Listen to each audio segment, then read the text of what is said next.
Pretending to go on a business trip due to suspicions of my husband's infidelity, I left the house open only to find him in bed with his mistress in our bedroom. After completely sealing the door shut, I invited the relatives over to show off our new house, and well. My name is Kate, I'm 35 years old. I work as an interior coordinator. Having been married for 5 years, I met my husband Tom through work. Initially, we would only meet occasionally for work, but Tom always brightened up the surroundings and was kind to everyone. I was drawn to his personality, and gradually, we became closer, realizing our values aligned perfectly, leading us to marriage. Tom, of course, and his parents were extremely kind, rejoicing in our marriage from the bottom of their hearts and treating me like their own daughter ever since. Having barely met his parents before our marriage, I was a bit anxious, but they turned out to be warm and welcoming people, which put my mind at ease. We thought it was important to live near such warm in-laws, to support each other in times of need, and so we decided to move. And now, we've finally purchased the tower apartment we dreamt of. When we got married, we had deep conversations about our values and future plans, agreeing that acquiring our ideal home was most important. Both of us working, we cherished our careers while sharing a common dream, a promise between us. Working as an interior coordinator, my income has been higher than Tom's since the beginning of our marriage, taking on more financial responsibilities. When buying the tower apartment, we didn't compromise in searching for one that met our desires. Focusing on stylish interiors, which exceeded our budget. However, as I climbed the career ladder, I eventually earned twice as much as Tom, deciding to purchase this apartment close to his parents to fulfill our dream. Busy with work, we agreed to save money now and consider having children later, so we don't have kids yet, but we're starting to think about it. The move to our dream tower apartment is scheduled in 2 weeks. Even with busy schedules, we spend evenings preparing for the move. Sharing household chores as a working couple. Though we vowed to tackle everything together at the start of our marriage, Tom has recently stopped helping with housework. Today, too, dishes lay unwashed, trash scattered around. Once again, I come home tired from work later than Tom to clean up. Left in a mess again. I'm tired from work too, I said while tidying up the living room. Tom, can we talk? Is now a good time? Yeah, what's up? Our relationship seems to have changed recently. We used to respect each other so much, right? Yeah, that's true. But why bring this up now? Don't you think your attitude has changed recently? We're supposed to support each other as a working couple. I haven't changed. It's just that I've gotten a bit busier. I get that you're busy, but even so, I feel like the care for our home and our time together is fading. That's an exaggeration. I haven't changed. We just bought our dream tower apartment, so we're gonna need to cooperate more, right? We have to work together to pay off the mortgage from now on. Yeah, you're right. The next day, tired, I drop off my work bag and see the laundry. Tom, who had the day off, is sitting on the couch watching TV. Tom, you promised you'd hang the laundry. It's already evening. Sorry. Got a bit busy. I'm tired from work every day too. I wish you'd help share the chores a bit. Okay, got it.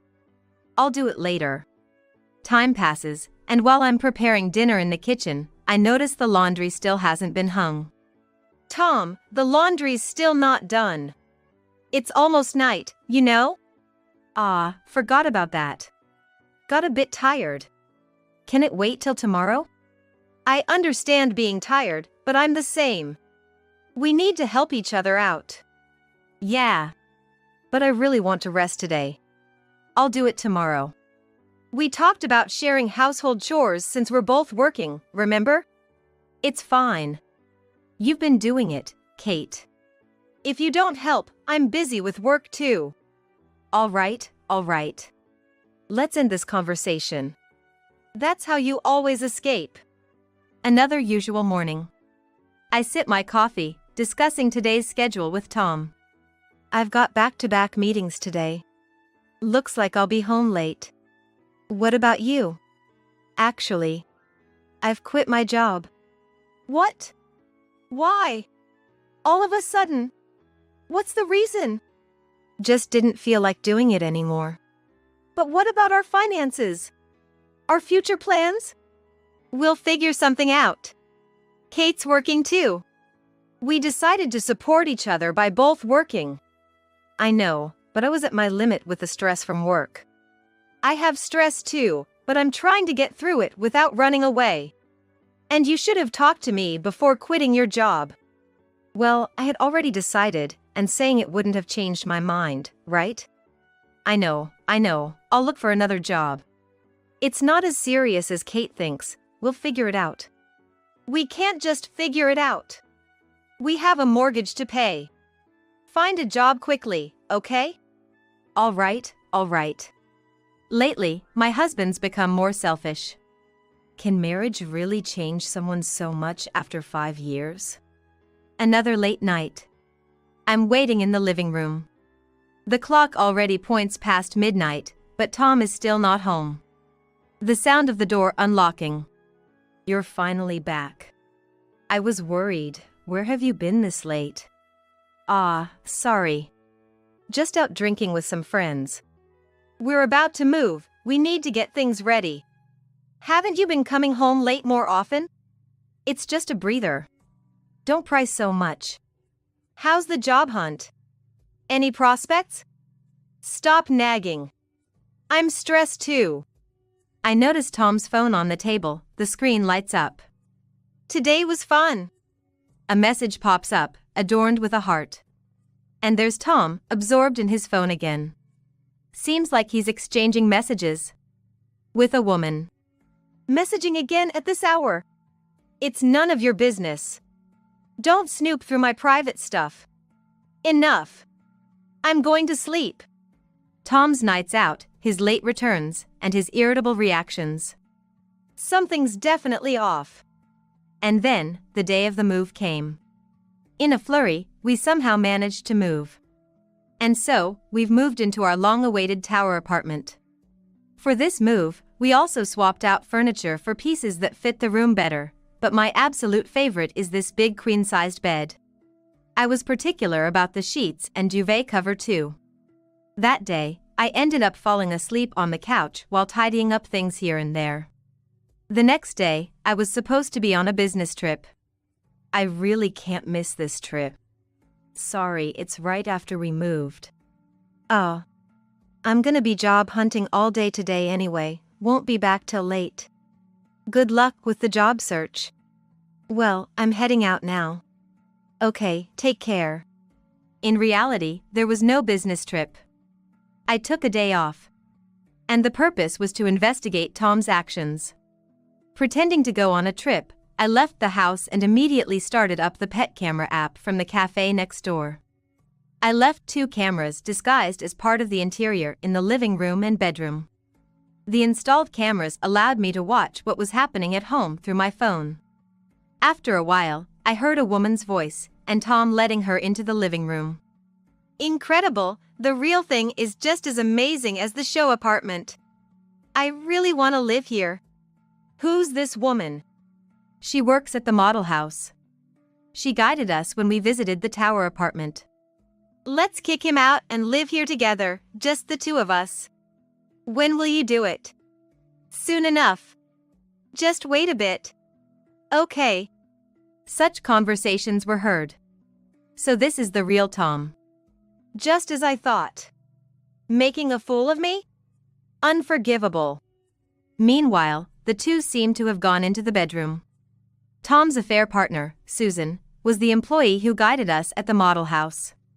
Tom and Susan's relationship started on the day he visited the apartment for viewing. Tom, taking a liking to Susan, kept talking to her. Despite sensing my gaze, Susan continued with the tour. Tom kept visiting, and gradually their relationship became personal. I switched the pet camera to the bedroom. What I saw from there was like a scene from hell. Forced to watch everything, I felt sick to my stomach. But I recorded every bit of it. This is irrefutable evidence. Modern pet cameras are really well made and useful. No escaping now. Time to go. I head home and enter the room. Clothes and underwear are strewn about the living room. I ignore them and head straight for the bedroom. Then, I open the door with a click. Tom, what are you doing while I'm away? Kate. You said you were job hunting all day today, didn't you? Is this what you call job hunting? What are you doing in my house taking advantage of my absence? This is my house. If you have a problem, we can divorce right now. What is this man talking about? Fine. Just make sure you don't regret it later. Huh? What are you talking about, huh? Get out, now. I left the room. Getting angry won't change anything. But I can't let those two get away with this. That's it. I came up with an idea. I won't let them get away. I grab a toolbox and head back to the bedroom. They don't seem to notice me standing in front of the room. It seems they've started again. What's with them? But now's my chance. They seem completely unaware of my presence or any noise outside. I nailed the door shut, completely sealing it. Then, I decide to contact my in-laws. It's necessary for Tom's parents to know about his actions. So, I call my mother-in-law. Mom, we successfully moved in yesterday. Could you and Dad please come over soon? I'd like to show you our new place. Oh, that's wonderful. And, there's a significant announcement to make, so please hurry. What kind of announcement? You'll understand once you're here. All right. We'll head over right away. I'll meet you in the lobby, so please be careful on your way. It's just a stone's throw from my in-laws' house to this tower apartment, not even 10 minutes away. I greet them in the tower apartment's lobby. Dad, Mom, welcome and thank you for coming. What a lovely apartment. Thanks for inviting us. I'm excited to see what the new place looks like. We weren't sure how to get in, so it's good you came down. Now, what's this big announcement? You'll see once we get to the room. Under my guidance, we take the elevator up to our apartment. Please, this way. Thank you. We'll make ourselves at home. We entered. The shiny new entrance has flashy women's shoes placed around. Huh? Is someone here? Do you have friends over? No, Dad, Mom, please, come in. Oh, is that so? Well then, we'll come in. It seems my in-laws have also noticed the odd atmosphere. And as I lead them into the living room, they come face to face with the scattered clothing. What is this? What's going on? What happened? Dad, Mom, the reason I asked you two to come today is that there's something you need to know about Tom's actions. What's happening? Tom has been bringing his mistress into our home, taking advantage of the fact that I was supposed to be on a business trip. Tom is currently unemployed, and he said he was going to spend today job hunting. Tom is unemployed? Yes, he quit his job suddenly 2 weeks ago. I had no idea. Tom. I'm so sorry, Kate. Because of Tom's strange behavior, I lied about being on a business trip and have been keeping an eye on things. I showed them the pet camera disguised as decor in the living room. This is a camera? Yes, you can check the camera's footage through a smartphone app. I launched the smartphone app and show my in-laws the footage being recorded by the bedroom camera. Their own son and an unknown woman in an indecent state are displayed. Oh, what on earth? I can't believe this. My mother-in-law, seeing her son and his lover in such an unwelcome state, cries out in disdain. With my father-in-law shaking in anger, he says, "That guy? I'll never forgive him. Having an affair while Kate is here. And to bring his mistress to the new house we just moved into yesterday.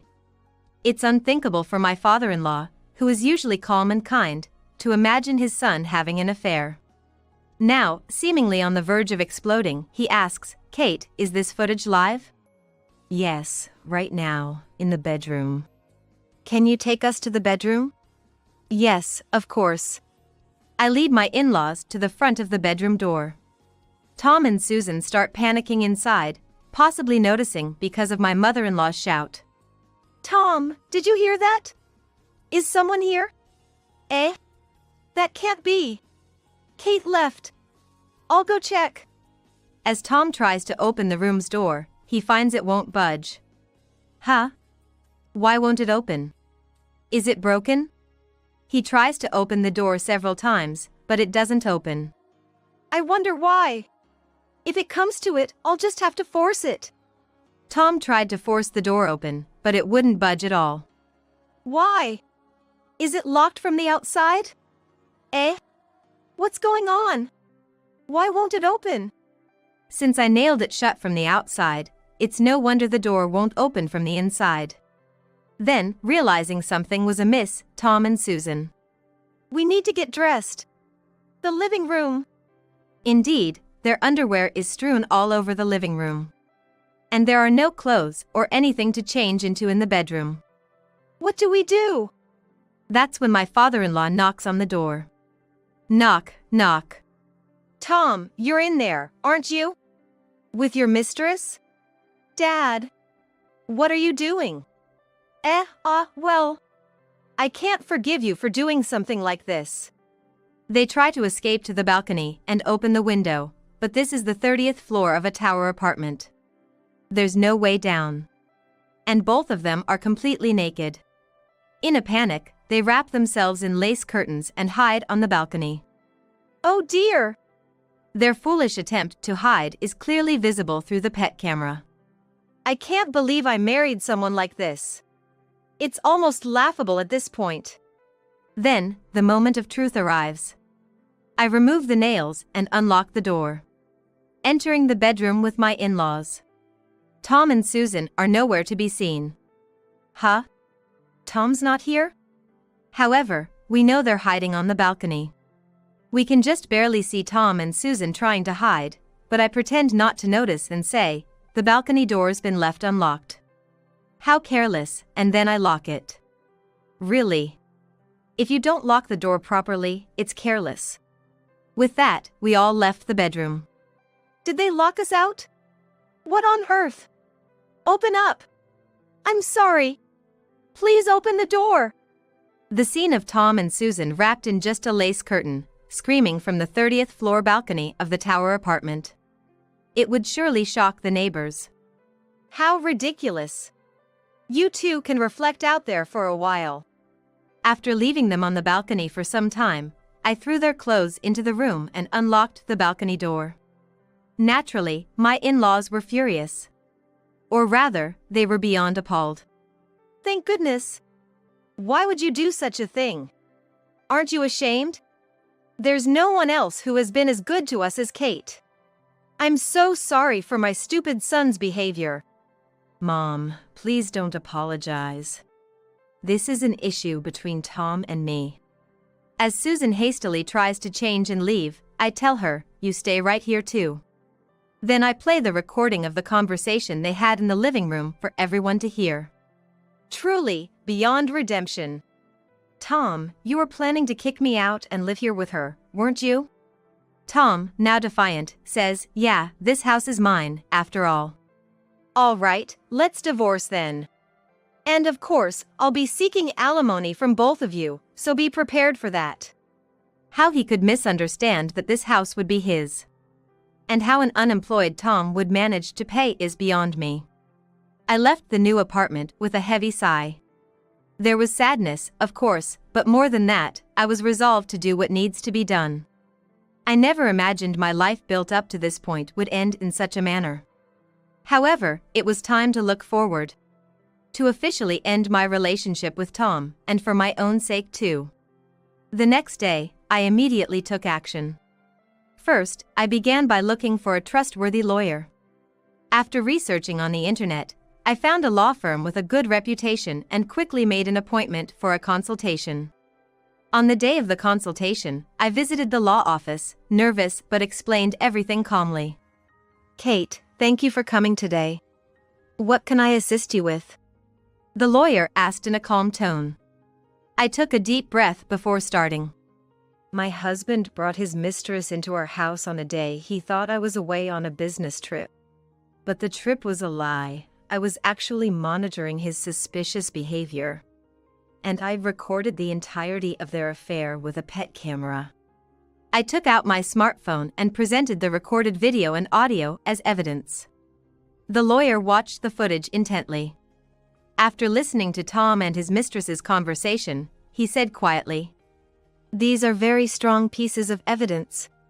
Please tell me about the impact on the household finances since Tom quit his job." Yes, after my husband became unemployed, I've been supporting all our household expenses, including the down payment for the tower apartment. If the affair is as clear as this, claiming alimony is entirely possible. Additionally, I would like to discuss the tower apartment's mortgage. On that matter, during the divorce proceedings, we can address the mortgage responsibility as well. Tom will have legal obligations, so we will negotiate firmly on that part.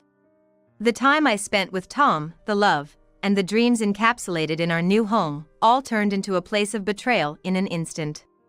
A home should be a place of comfort, but for me, that apartment had become a source of deep emotional pain. I won't live in that house anymore. But we've just moved in, and there's hardly any of the mortgage paid off. Since my husband became unemployed, I've been making all the payments. We can demand Tom to take responsibility for the mortgage payments in addition to alimony.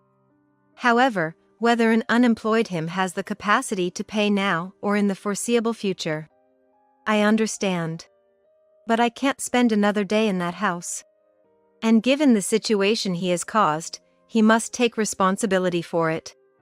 The lawyer accepted my request, incorporating full payment of the mortgage by Tom and appropriate alimony payments into the divorce settlement. Later, accompanied by the lawyer, I went back to the new tower apartment. My concerned in-laws came along for support. How audacious Tom and Susan were, still living in the tower apartment. The lawyer then calmly read out the terms of the divorce settlement. While they had no choice but to accept the alimony terms, this much? We can't pay all of this. That's when I showed them the video recorded by the pet camera, with audio included. Here, we have solid evidence. I pointed out the pet camera disguised as an interior decor piece. I had one in the living room and one in the bedroom. That's an invasion of privacy. Privacy? That's rich coming from you. This house is mine. It's my right to place cameras if I want to. They're there to keep out burglars, though I ended up catching a very different kind of thief. Ugh. Susan was left speechless. Then, in addition to alimony, the lawyer informed Tom that he would also be responsible for repaying the down payment and remaining mortgage payments I had made. This house was almost entirely built according to Kate's wishes. It's unreasonable for me to bear all the costs. I really loved this house filled with my dreams. Then you should bear some of the burden too. My father-in-law glared at Tom. What are you talking about? What did you do in this house filled with Kate's dreams? Moreover, Kate isn't even living here. You invited your mistress into the house and acted inappropriately. Who would want to live in such a house? That's obvious. You need to take full responsibility for the situation you caused. With the support of my in-laws, the divorce negotiations concluded in my favor. The divorce proceedings went ahead with mutual consent. Tom was obligated to repay the remainder of the mortgage and the down payment I had made. I no longer consider you my son. We're cutting ties with you. My in-laws decided to sever ties with Tom. Susan, who had been working as a receptionist at a model house, was implicated by the evidence of her affair with Tom that I had provided. An emergency meeting was called, and Susan was summoned. Do you understand that your actions have significantly damaged the company's reputation? I'm very sorry. Your actions have severely tarnished our reputation. It will take time to restore trust from our clients. Unfortunately, we cannot keep you at the company. You will have to leave. Yes. I never thought it would come to this. The divorce between Tom and me finally settled by mutual agreement, but the affair scandal between a client and an employee that came to light in the process was majorly covered by the company, and of course, Susan was fired. The inappropriate relationship in the tower apartment cost Susan her career. And in the end, she broke up with Tom. He was jobless and still unable to find a job. The burden of the mortgage payments loomed over him. Looks like I have no choice but to sell this apartment. He alternated between looking at the mortgage statement and the tower apartment sales advertisement. It might sell for a high price. That could actually turn into a profit. Then he went to negotiate the sale with a real estate agent. The charm of a new building is significant, but its value begins to depreciate as soon as you move in. Trying to reduce the loan burden by selling the tower apartment, he was overwhelmed by the size of the remaining debt. Even letting go of it, the remaining mortgage balance was still a heavy load. Why is the mortgage the only thing remaining? Still, the mortgage for the tower apartment was too high to afford, so he had no choice. Kate was earning that much. I didn't know. It was too late when he realized how grateful he should have been. Tom had no choice but to start life in a cheap rental apartment. My days after the divorce began with self-recovery. On a quiet morning, I was walking in my usual park. In nature, I slowly began to face myself and feel inner healing. One day, I happened to meet Ken at a photography store where we shared a hobby. The two of us easily engaged in conversation through our DSLR cameras. Photography is wonderful because it preserves moments forever. Yes, it's truly art that transcends time. Over time, we shared many moments through photography, gradually closing the distance between our hearts. Ken approached my past wounds with kindness and understanding. I found myself being drawn to such a caring Ken. Even after divorcing Tom, I continued to have a good relationship with his parents. They cared for me and we kept in regular contact, deepening our bond even more than before. They still treat me like their own daughter to this day. Today, I plan to introduce my fiancé, Ken, to my parents. I never imagined days like this would come, not so long ago. Kate, spending peaceful times like this with you is the greatest happiness for me. My career is going well. Ken has become a popular photographer. In fact, we have purchased a new tower apartment.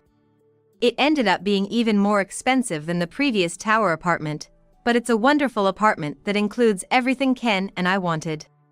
I go to the lobby to meet Tom's parents. Hello, Kate. Your new painting is really lovely. Kate, it's good to see you well. Thank you for coming. We then went up to the apartment together in the elevator. Excuse us. Oh, hello there. Nice to meet you, I'm Ken. Oh, is that so? Dad, Mom, this is my fiancé. I promise to make Kate happy, so please rest assured.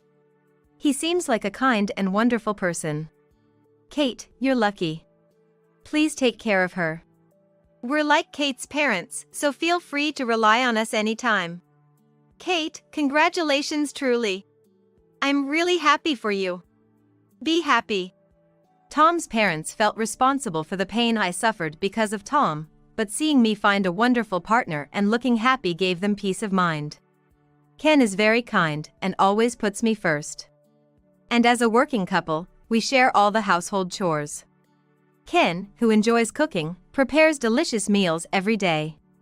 Meeting Ken has filled my days with happiness. I am very happy now. I truly believe that marriage is wonderful. My name is Natalie Thompson, and I'm 46 years old.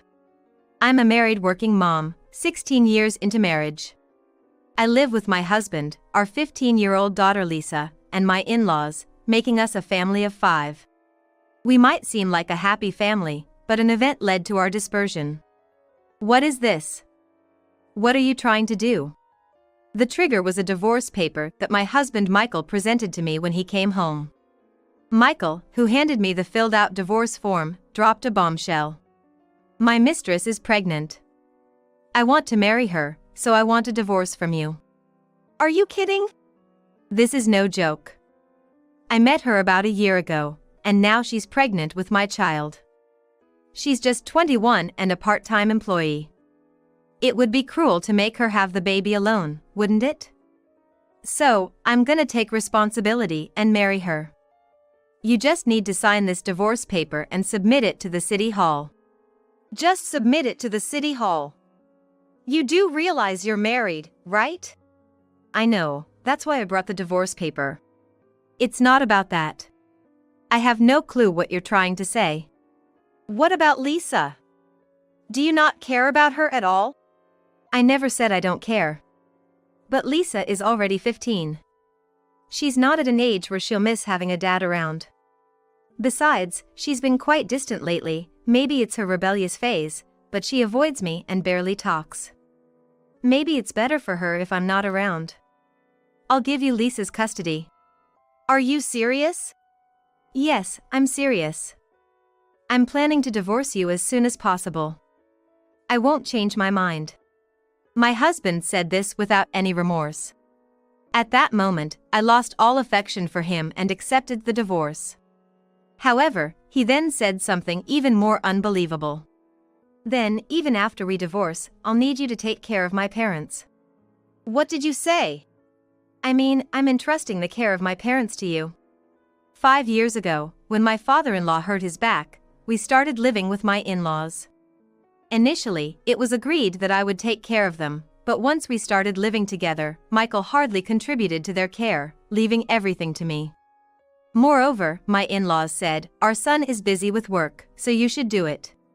Even though you work, it's not like a woman's job is that significant." That's what he had the nerve to say. Yet, despite that, my husband Michael says I should take care of them even after we divorce. I naturally opposed this fiercely. No joke. Why should I take care of your parents after we get divorced? Why can you only say such cold things? Family is still family, even after divorce. Haven't you received a lot of help from my parents over the years? Don't you think about repaying that kindness? What are you talking about? It makes no sense. Perhaps hearing our conversation, my in-laws came into the living room from another room. Mother-in-law, please listen. I heard the conversation. There's going to be a child, right? Then, it can't be helped. Natalie will take care of us, so Michael, you stay by your new wife and child's side. What? We'll be fine as long as Natalie and Lisa are here to look after us, right? We just need you to show us the child's face from time to time. Wait, are you serious? What's wrong, Natalie? Why are you assuming it's natural for us to take care of you even after the divorce?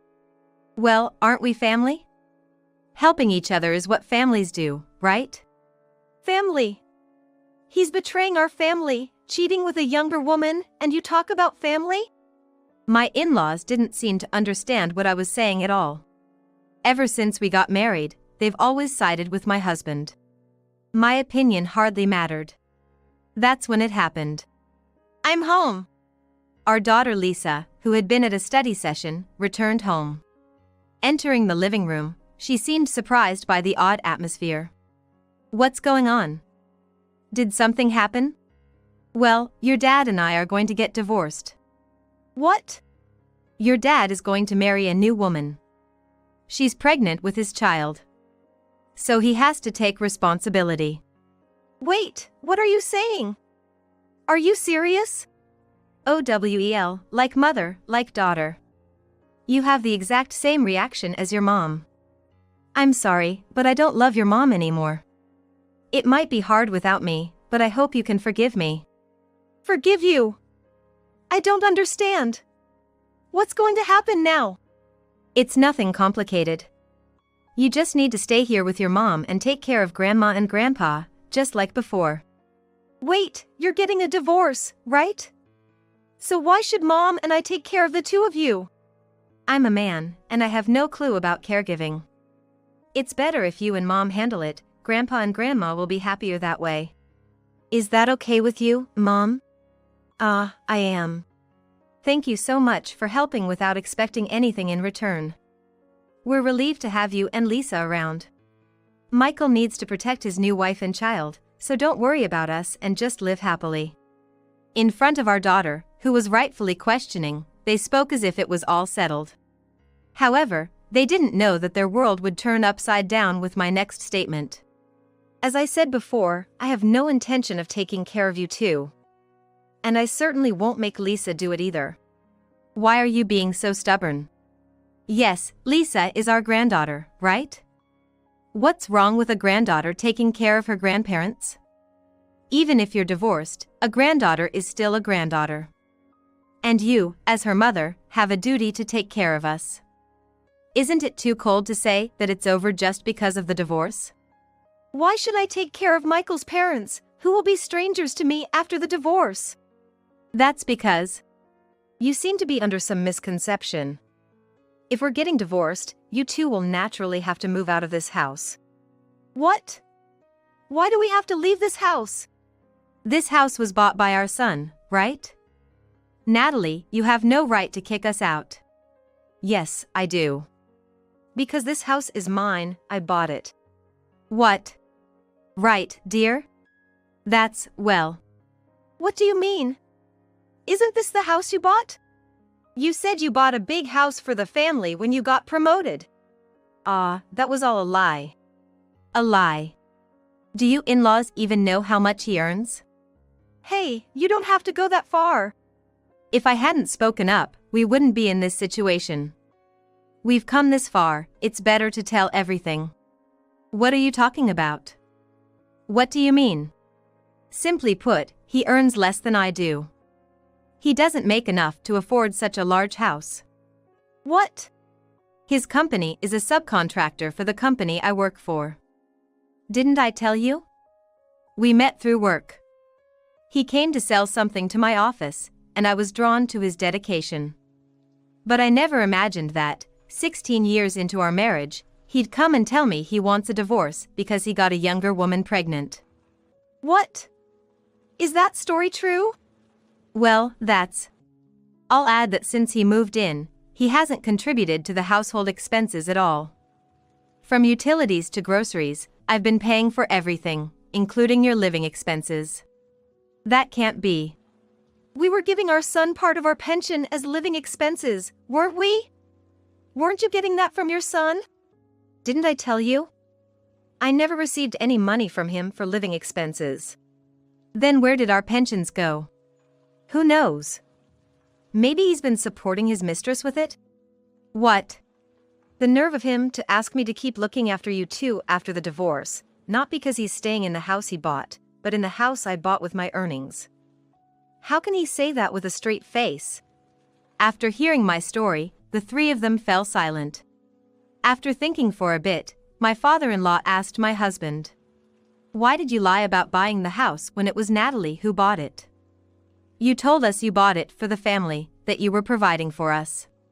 Yes, you said since it's your house, there's no need to hold back. We thought that's why you invited us to live with you." Well, Hey, you're being asked a question. Can't answer for yourself? Then let me. It seems he felt inferior because he earns less than his wife. He was too embarrassed, so he begged me to pretend he bought the house. There's no rule that men have to earn more than women, or that the breadwinner has to be the man.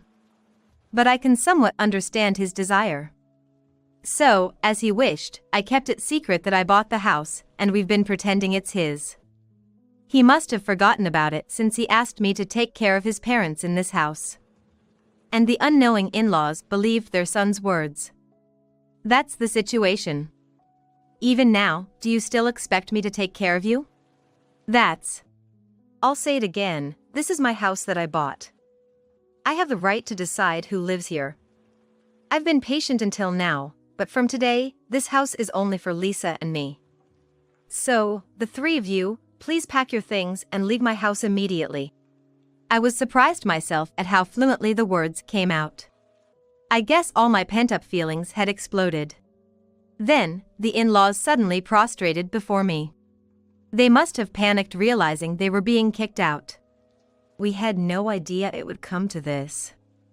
We've caused so much trouble, and we're truly sorry. But if Natalie kicks us out, we have nowhere to go. Our parents are gone, and we have no family home to return to. Our siblings live far in the countryside.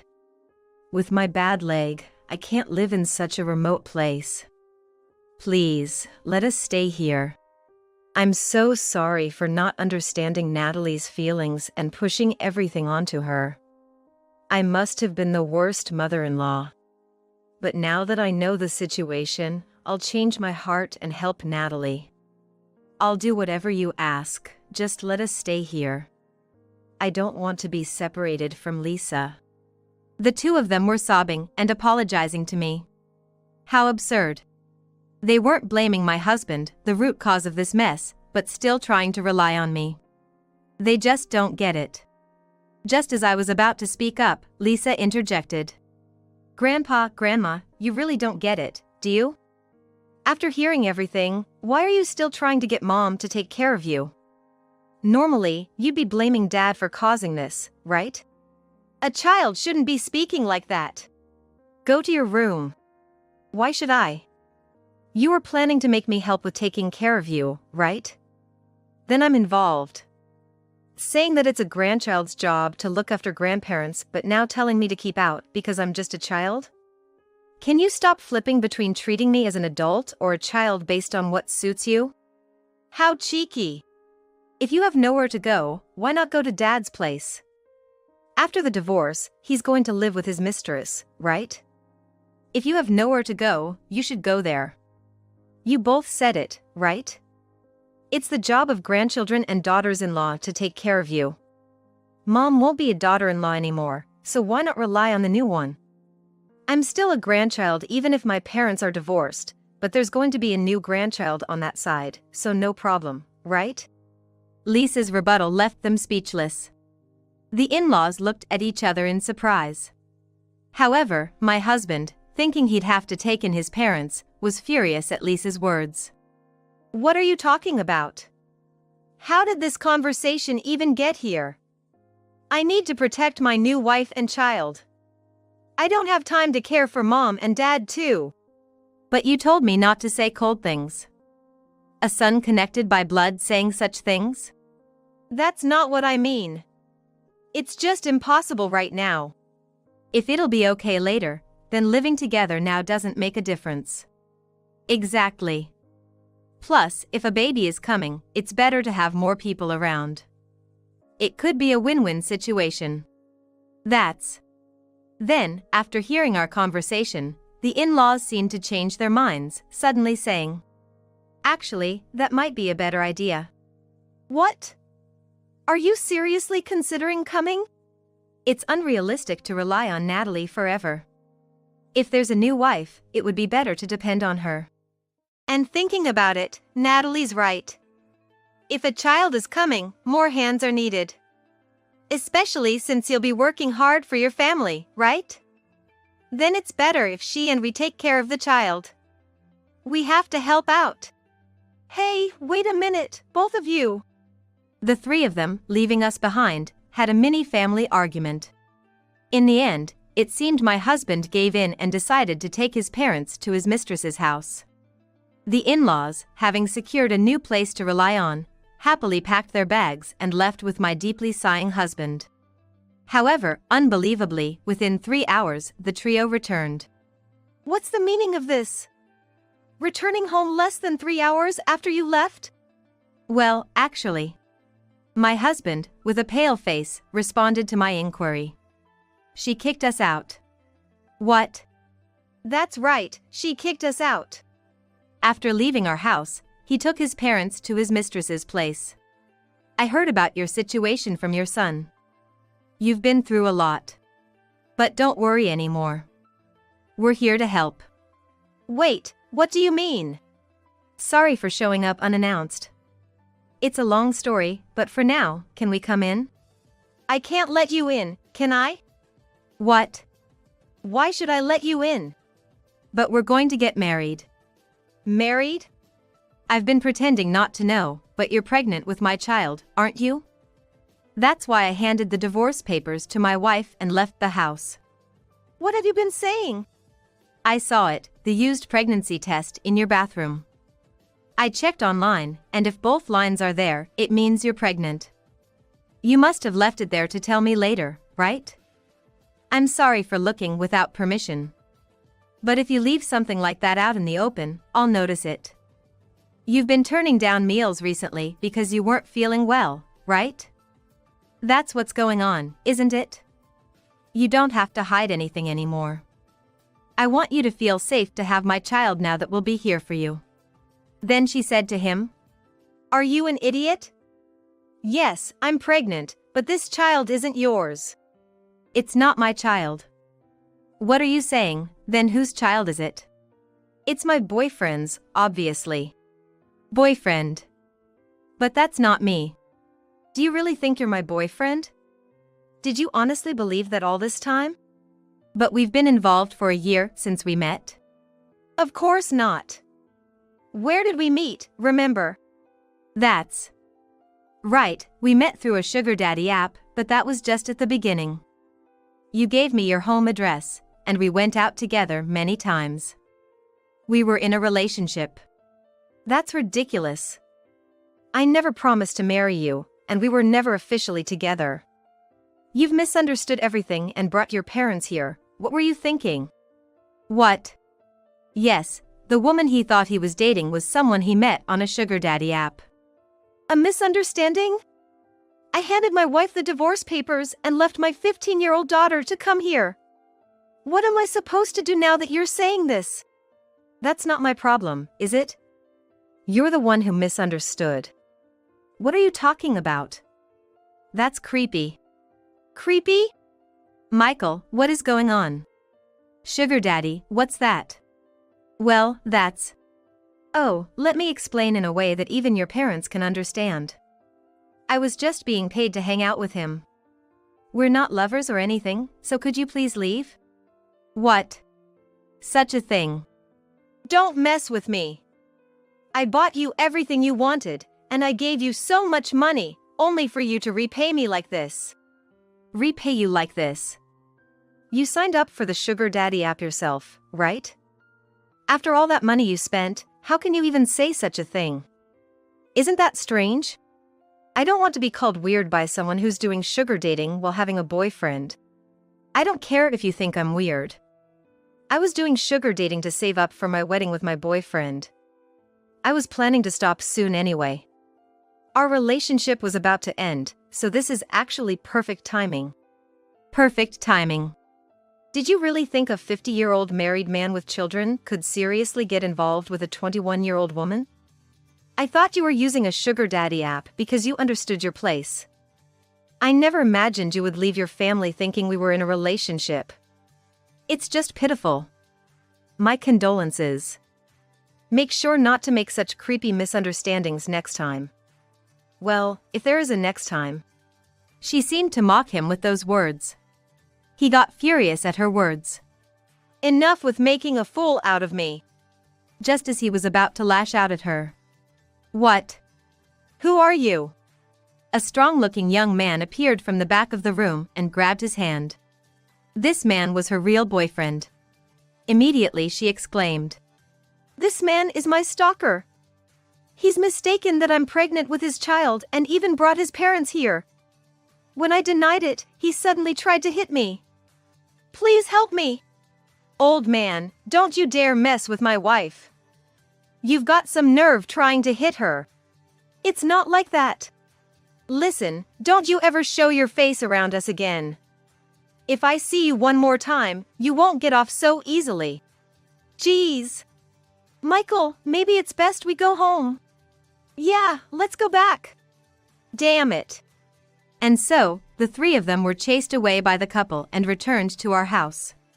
That damn brat. I won't forgive her. I'll sue her for fraud. What? Let's discuss what's going to happen next. Right. Even if we need to hire a lawyer, we first have to talk. Saying that, they tried to enter the house as if it were a given. Wait a minute, why are you trying to come into the house? Why? Because we need to have a discussion, don't we? I don't have anything to discuss with you. We were deceived by that woman. If it weren't for her, we wouldn't be in this mess. You're involved in this too. The divorce paper is void. First, we need to talk about suing her. What are you talking about? I've already submitted the divorce papers to the office. What? Why would you? You told me to. You said to sign the divorce papers quickly and take them to the office. You wanted a divorce as soon as possible, so as you wished, I submitted them right after you all left. We're now complete strangers. If you enter my house without my permission, that's breaking and entering. I'll have to call the police. You!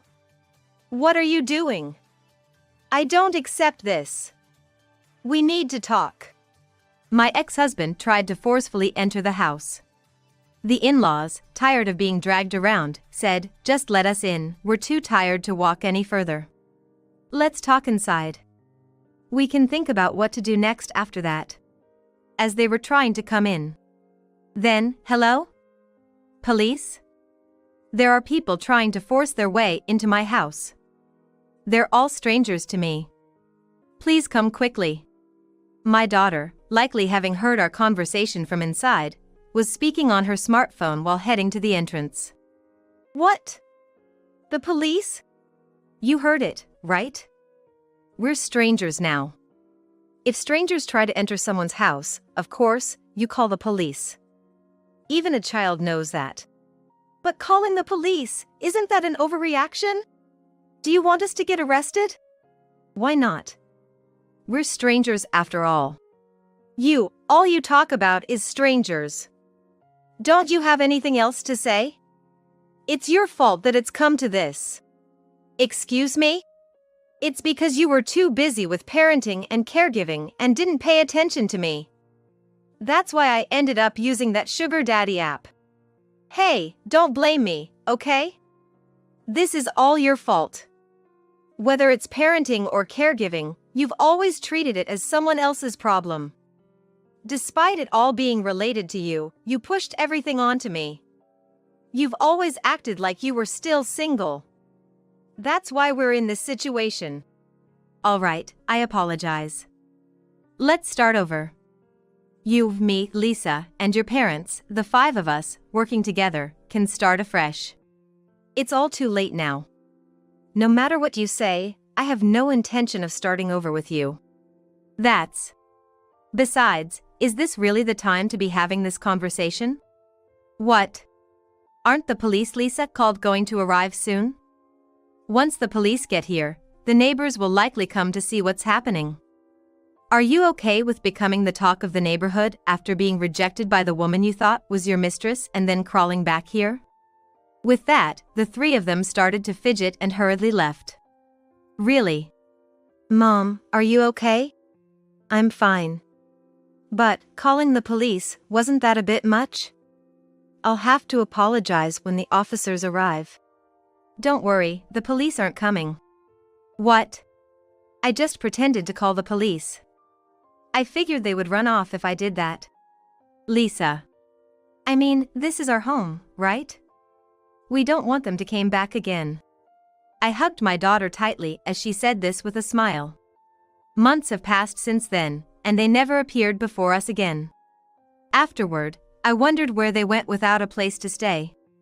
It seems they couldn't figure out what to do next, and ended up renting a small apartment together as a trio. And why do I know this? Well, what is this? A demand for alimony and child support? Why is this being sent to my place? I had a lawyer track down his whereabouts to demand alimony for his affair and child support for our daughter. Initially, he refused to pay, but that wasn't going to fly.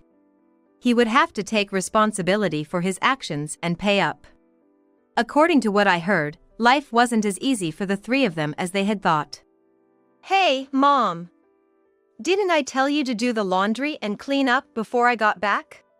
What are you talking about? You said you would do it.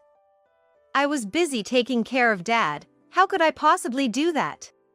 There's no need to talk like it's a bother. I didn't hurt my back on purpose. I heard rumors that they were struggling with all the responsibilities I had been handling falling on them at once. They must be realizing now how much they took me for granted. Meanwhile, my daughter and I continue to live in that house, just the two of us. She successfully got into the high school she wanted. Even without them, we're managing just fine. However, even though my daughter shows me smiles, she might be grieving the loss of her father and grandparents inside. With that thought, I asked her, "I'm sorry, because of me, you can't live with your dad, grandpa, and grandma anymore. Are you okay? Are you not struggling?" Then my daughter looked at me, bewildered, and answered, "What are you talking about? Why would I struggle? I'm fine as long as I have you, Mom. Actually, I should be the one apologizing." "Huh? I'm sorry I couldn't help you when you were going through tough times. From now on, I'll be there to support you, so don't worry." My daughter, who I thought was just a little girl, reassured me with her strong words. Just those words alone make me feel like I can face whatever comes our way. I resolved once again to protect her with all my might until the day she leaves my side. "Could you move? You're in the way there." "Hey, wait a sec." As she said that, my stepdaughter, squatting down, kicked me with her foot while I was cleaning the hallway. I lost my balance and ended up sitting down hard. This kind of thing was a daily occurrence, always happening when my husband, Simon, wasn't around, as if she was targeting those moments to harass me. "Hey, why did you even marry Dad?" "What? You're after his money, aren't you? He makes a good amount, after all."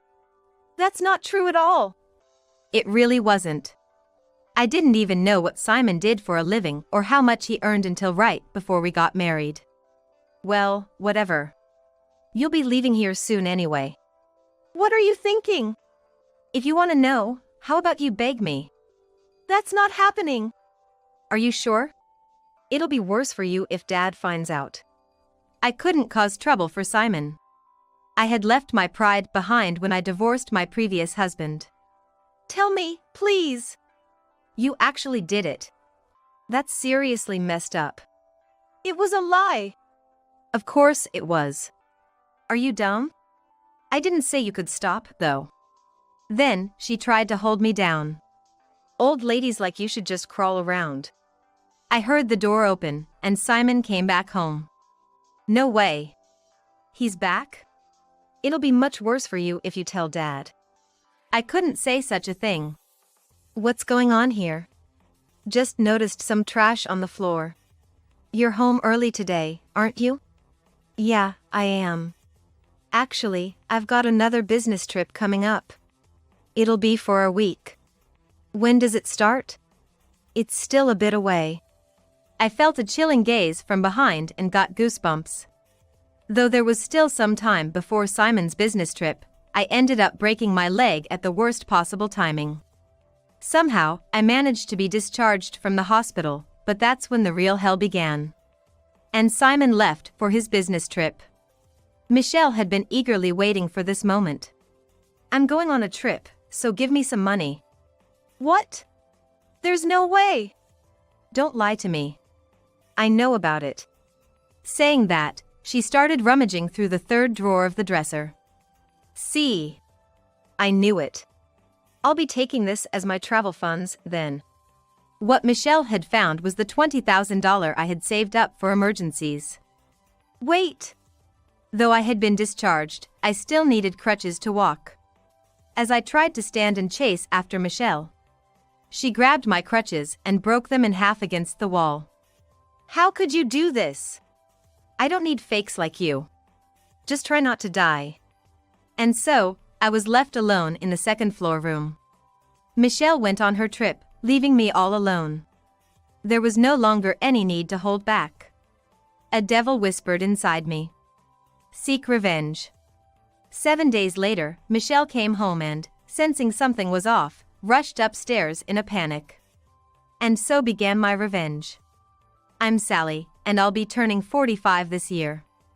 I live with my husband, Simon, and his daughter, Michelle. I had thought we would lead a happy life together when we first got married. Surely everyone thinks that at first. Now, I find myself reminiscing more and more about the time when I first met Simon. How did it come to this? Simon and I got married a year ago, but we were originally just shop owners and customers. I had just divorced and honestly had almost no will to live. At that time, I was managing a small cafe that I had started with my previous husband by myself. You will be fine. Thanks. Simon was a regular customer who often visited the cafe. I've been through a divorce too, you know. Really? But I thought you said things were looking like they might work out. I never thought that would happen, especially not cheating. And to think, she seemed so kind. I vaguely remember her face from the times he came to the shop with her. And with 2 people at that. I almost passed out right there. That's, well, shocking. We ended up sharing our feelings, comforting each other. Somehow, we clicked, and we started meeting outside of the shop as well. It began with just meals, but soon we were taking trips on weekends. By the way, you had a daughter, right? Is she okay? She's in high school now, so she's fine. But still, a girl, you know. Right. Sally didn't have kids, after all. Yeah, that's right. We thought it impolite to probe too deeply into each other's family matters, so we never brought it up. Though we never officially confessed, after nearly a year together, it felt like we were dating. Not that I was too hung up on definitions. Then, there was this moment. You know. Yeah? We seem to share a lot of the same values and thoughts. I guess so. That's why I think we're a good match. I think so too. So, we should probably spend more time together. Wait, what are you trying to say? Will you marry me? Marry. Is that a no? It's not that, but... I couldn't give an immediate answer. I just couldn't shake off my ex-husband. My divorce was due to psychological abuse. And when he felt like he could be accused, he vanished, leaving only the divorce papers behind. Of course, I don't believe Simon would ever do something like that. I want to be with Sally, always. I'm comfortable with you. And I'm not asking for anything. Simon kept insisting on how much I meant to him. I've never been approached like this before. Are you okay? Sorry, got a bit too excited. Seeing him like that. I couldn't help but find it endearing. About your proposal, if you're okay with me. Really? That's great. But my worries weren't over yet. I had yet to meet Simon's daughter. That chance came soon enough.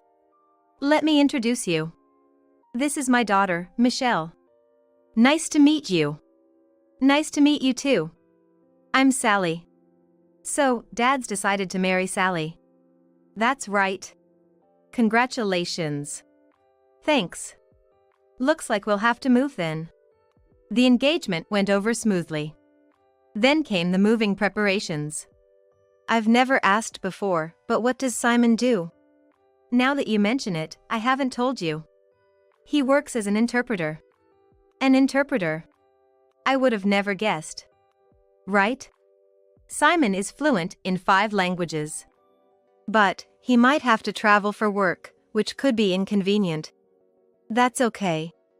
Appreciate it. The move went smoothly, and our life as a family of 3 began. Michelle, initially quiet, gradually opened up. Sally. Oh, no. Mom? You don't have to call me that if it feels forced. Just use whatever's comfortable for you. Thanks. So, I was wondering why you decided to get married. Well, maybe because I was passionately talking into wanting to get married for hours? Really? Dad did that? From what I've heard, Simon seemed to be a serious guy who didn't joke much at home. But, the Simon I've seen is quite the opposite, full of humor. Our relationship continued to deepen, and Michelle went off to college. But then, Michelle started acting strangely. Michelle, about Dad's upcoming business trip. She used to respond normally, but now. Sorry, but can you not talk to me right now? What's wrong? You weren't like this before. Huh? Are you seriously clueless? It didn't take long to see Michelle's true colors. Well, I'm off on my business trip. I'll be back the day after tomorrow. Got it. Take care. Okay, I'm off. It was the first time Michelle and I would be alone together. Ever since her sudden change of attitude a while ago, I've found it a bit difficult to interact with her. Maybe she's having a tough time adjusting to college. I couldn't tell. But Michelle made the first move. Hey, can you not get too cocky? I'm not trying to. Huh? Just look at how Dad acts. He's always talking about you. That doesn't mean I'm getting cocky. Your smugness is irritating. What are you trying to do, cozy up to Dad? What are you talking about? The complaints continued. Listening to Michelle, one thing became clear. She really loves her dad. Are you jealous by any chance? A moment of silence followed. Huh? Why would I be jealous of you? I'm not a child anymore. At the time, I didn't think much of it. I would regret saying that later on. Michelle locked herself in her room and wouldn't come out. Even knocking got no response. Then, the next day. I'm going out with friends, give me some money. Money? Don't you get an allowance from Dad? That's not enough. Then, we can talk about it when he gets back. Michelle, scratching her head, slammed her hand on the desk. Didn't you listen? I said I'm going out with friends. Just give it to me. Realizing she wouldn't give up, I decided to give her the money. Is this enough? Only $100? The shop's doing well, right? Give me more. That's all you're getting. I could tell Dad, you know? With a face like she'd swallowed a bug, Michelle left. I couldn't help but sigh. Why did it come to this? When Simon returned from his trip, Michelle acted as if nothing had happened. How were the two of you? It was your first time alone, right? Before I could answer, Michelle cut in. We were fine. Got along well, right, Mom? She beamed at me. Yeah, that's right. Good. I was a bit worried, but it seems I didn't need to be. Exactly. Dad worries too much. Oh, right. I got a souvenir for Sally. A souvenir? Yes. Here. The souvenir was the aromatherapy oil I had mentioned wanting before. Thank you. But wasn't this a limited edition? Just happened to find it.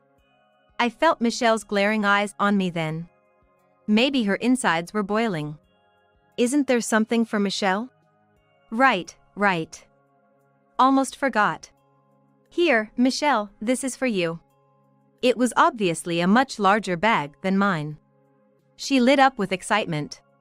Thank you, Dad. But when she saw what was inside, Michelle's excitement faded. I remembered you saying you liked it before, so I chose it. Thanks. I'm happy. Despite her words, her face was strained. I'm tired now. I'm going to bed. Okay, good night. Once Simon was in the bedroom, Michelle threw her gift on the floor. What are you doing? Why do you get something expensive and I get this childish stuffed animal? Michelle had received a stuffed animal of a character popular among the younger generation as her souvenir. Let's trade. Huh? Just give it to me.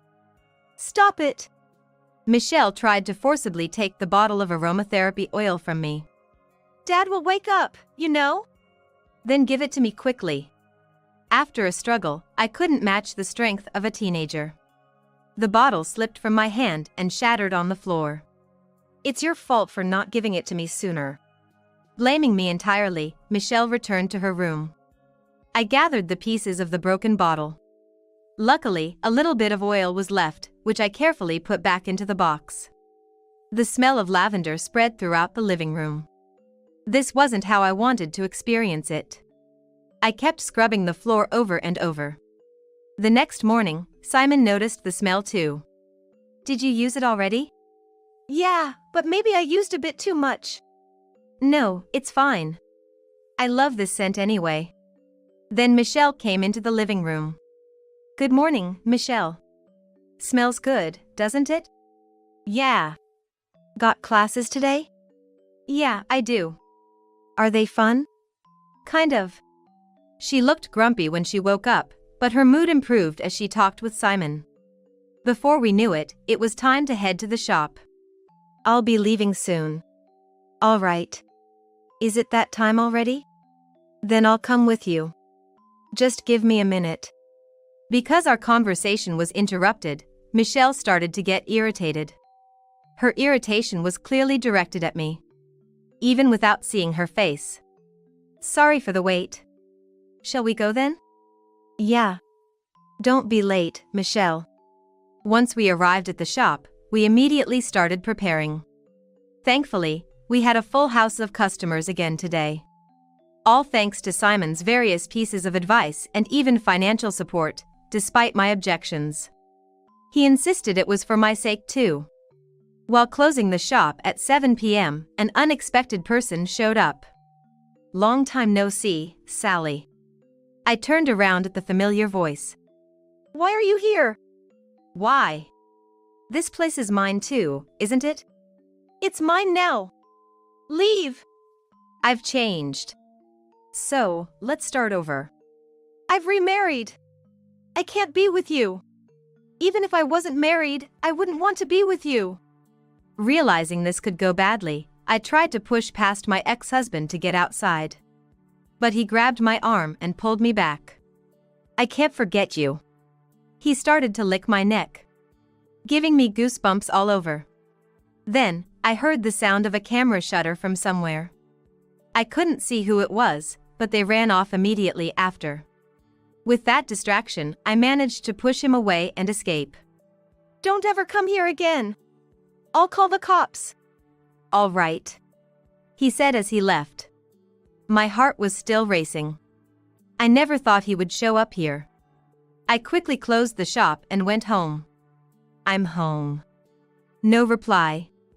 Simon had said he'd be late, too. Maybe Michelle hadn't returned from school yet. I sat down to think about how to deal with my ex showing up at the shop. While I was lost in thought, someone entered the living room. It was Michelle. With a somewhat smug look. Michelle. To think you'd do something like that behind Dad's back. What are you talking about? It's too late to hide it now. Michelle showed me her phone's screen. It was from when my ex-husband confronted me at the shop. So, it was you who took that photo. That's solid evidence of cheating, isn't it? If I show this to Dad, you're finished. You're misunderstanding something. Excuses now? It's not an excuse. The person in this photo isn't a lover. Then who is it? Tell me. That man is.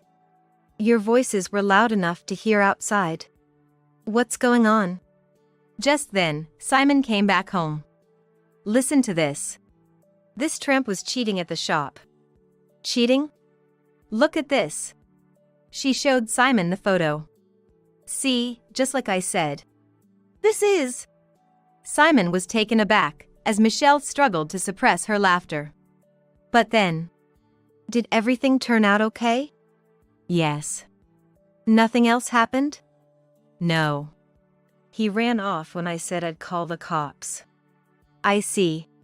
What are you guys talking about? Michelle, did you really think this photo was evidence of cheating? Well, anyone would think that if they saw this. This man, isn't he your ex-husband? Simon asked, even though he had never shown her a photo of my ex-husband before. Exactly. He wanted to get back together with me. We need to come up with a plan then. She could be lying, you know. Enough. If that's what you want to believe, then fine. Time will tell. Later on, they went to the police, and the shop started to be watched more closely.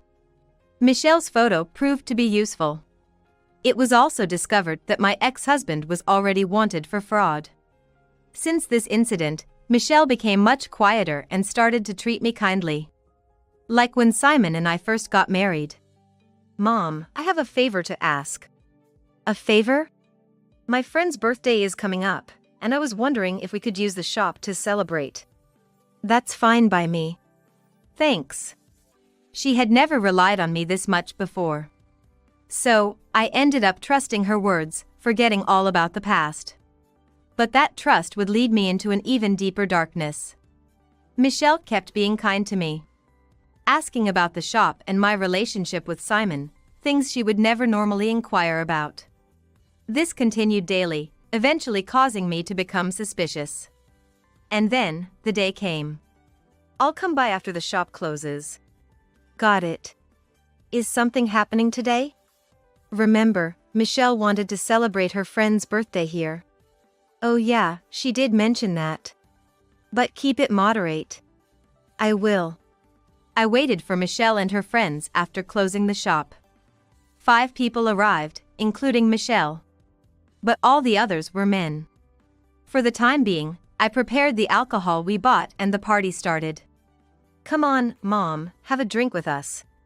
I'm good. I'm not much of a drinker. I've always just sipped on a glass of alcohol, hardly ever drinking. Despite my refusal, they kept insisting, so I ended up drinking a glass of beer. It had been years since I last drank, so it hit me instantly. Come on, it's a special day. Drink up. I lost count of how many drinks I had after that. Next thing I knew, I was sitting on the sofa. Michelle was saying something, but I couldn't make it out. Then, I felt like I was being undressed. My vision gradually cleared. What are you doing? Indeed, they were trying to take off my clothes. Now they were attempting to remove my skirt too. I tried to escape, but I was held down and couldn't move. Michelle! Stop them right now. Why? Was everything a lie? Obviously. By the way, these guys are interested in someone like you. I posted online and they showed up right away. What about friends? That was a lie too. I don't even know their names. I tried desperately to move, but they were too strong, and I couldn't do anything. Finally, my skirt was removed, and I was left in my underwear. Look here. I'm going to record this. Do you think this is okay? Oh right. Can't have sound, or it'll be too obvious. I'll have to delete that later. What's the purpose of doing this? To show Dad. To get a divorce. You're not needed here. You're annoying, so maybe I should gag you too. Just stop it. Really, you're so annoying. Just do whatever you want with her. In the end, I was stripped naked and violated by the men. I don't remember anything after that. When I realized, the shop was empty, and I just felt nauseous. I quickly got dressed and went home. You're late. Where's Michelle? She's already back. I see. I showered, trying to wash off the men's touch. I couldn't tell anyone about this. But this was exactly what Michelle wanted. After that, I had no choice but to accept whatever Michelle did to me. You're in the way there. Can you move? Wait a second. As I said that, Michelle kicked me while I was squatting down, cleaning the corridor. I lost my balance and fell. Hey! Why did you marry Dad? Huh? It's for the money, right? He earns a lot, after all. That's not true. Of course, it's not. I didn't even know about my husband's job or income until just before we got married. Well, it doesn't matter. You'll be leaving here soon anyway. What are you planning? If you want to know, why don't you beg me? That's impossible. Really? I think it'd be worse for you if Dad found out. I can't trouble Simon. And now, I'm at Michelle's mercy. Please, tell me. You actually did it. This is seriously messed up. Was that a lie? Obviously. Are you stupid? And I didn't say you could stop. Then, she tried to pin me down. An old lady like you should just grovel on the floor. I heard the front door open, and Simon came back. No way. He's back? If you tell Dad, things will get much worse. I couldn't possibly say that. What are you doing there? Just some trash on the floor. You're back early today, aren't you? Yeah, I've got another business trip coming up. A week this time. When does it start? Not for a while yet. I felt a chilling gaze from behind and goosebumps formed on my skin. Then, I ended up breaking my bones. It was all Michelle's doing. I was pushed from behind while going down the stairs at home. I tumbled to the bottom, and when I looked up, Michelle was laughing like she was possessed. I'll call an ambulance for you.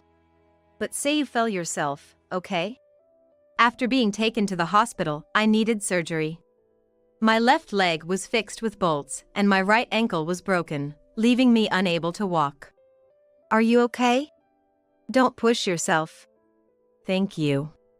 I heard you fell down the stairs. Well. Michelle was looking at us from behind Simon. Yeah, that's what happened. So silly of me. For now, just focus on getting better.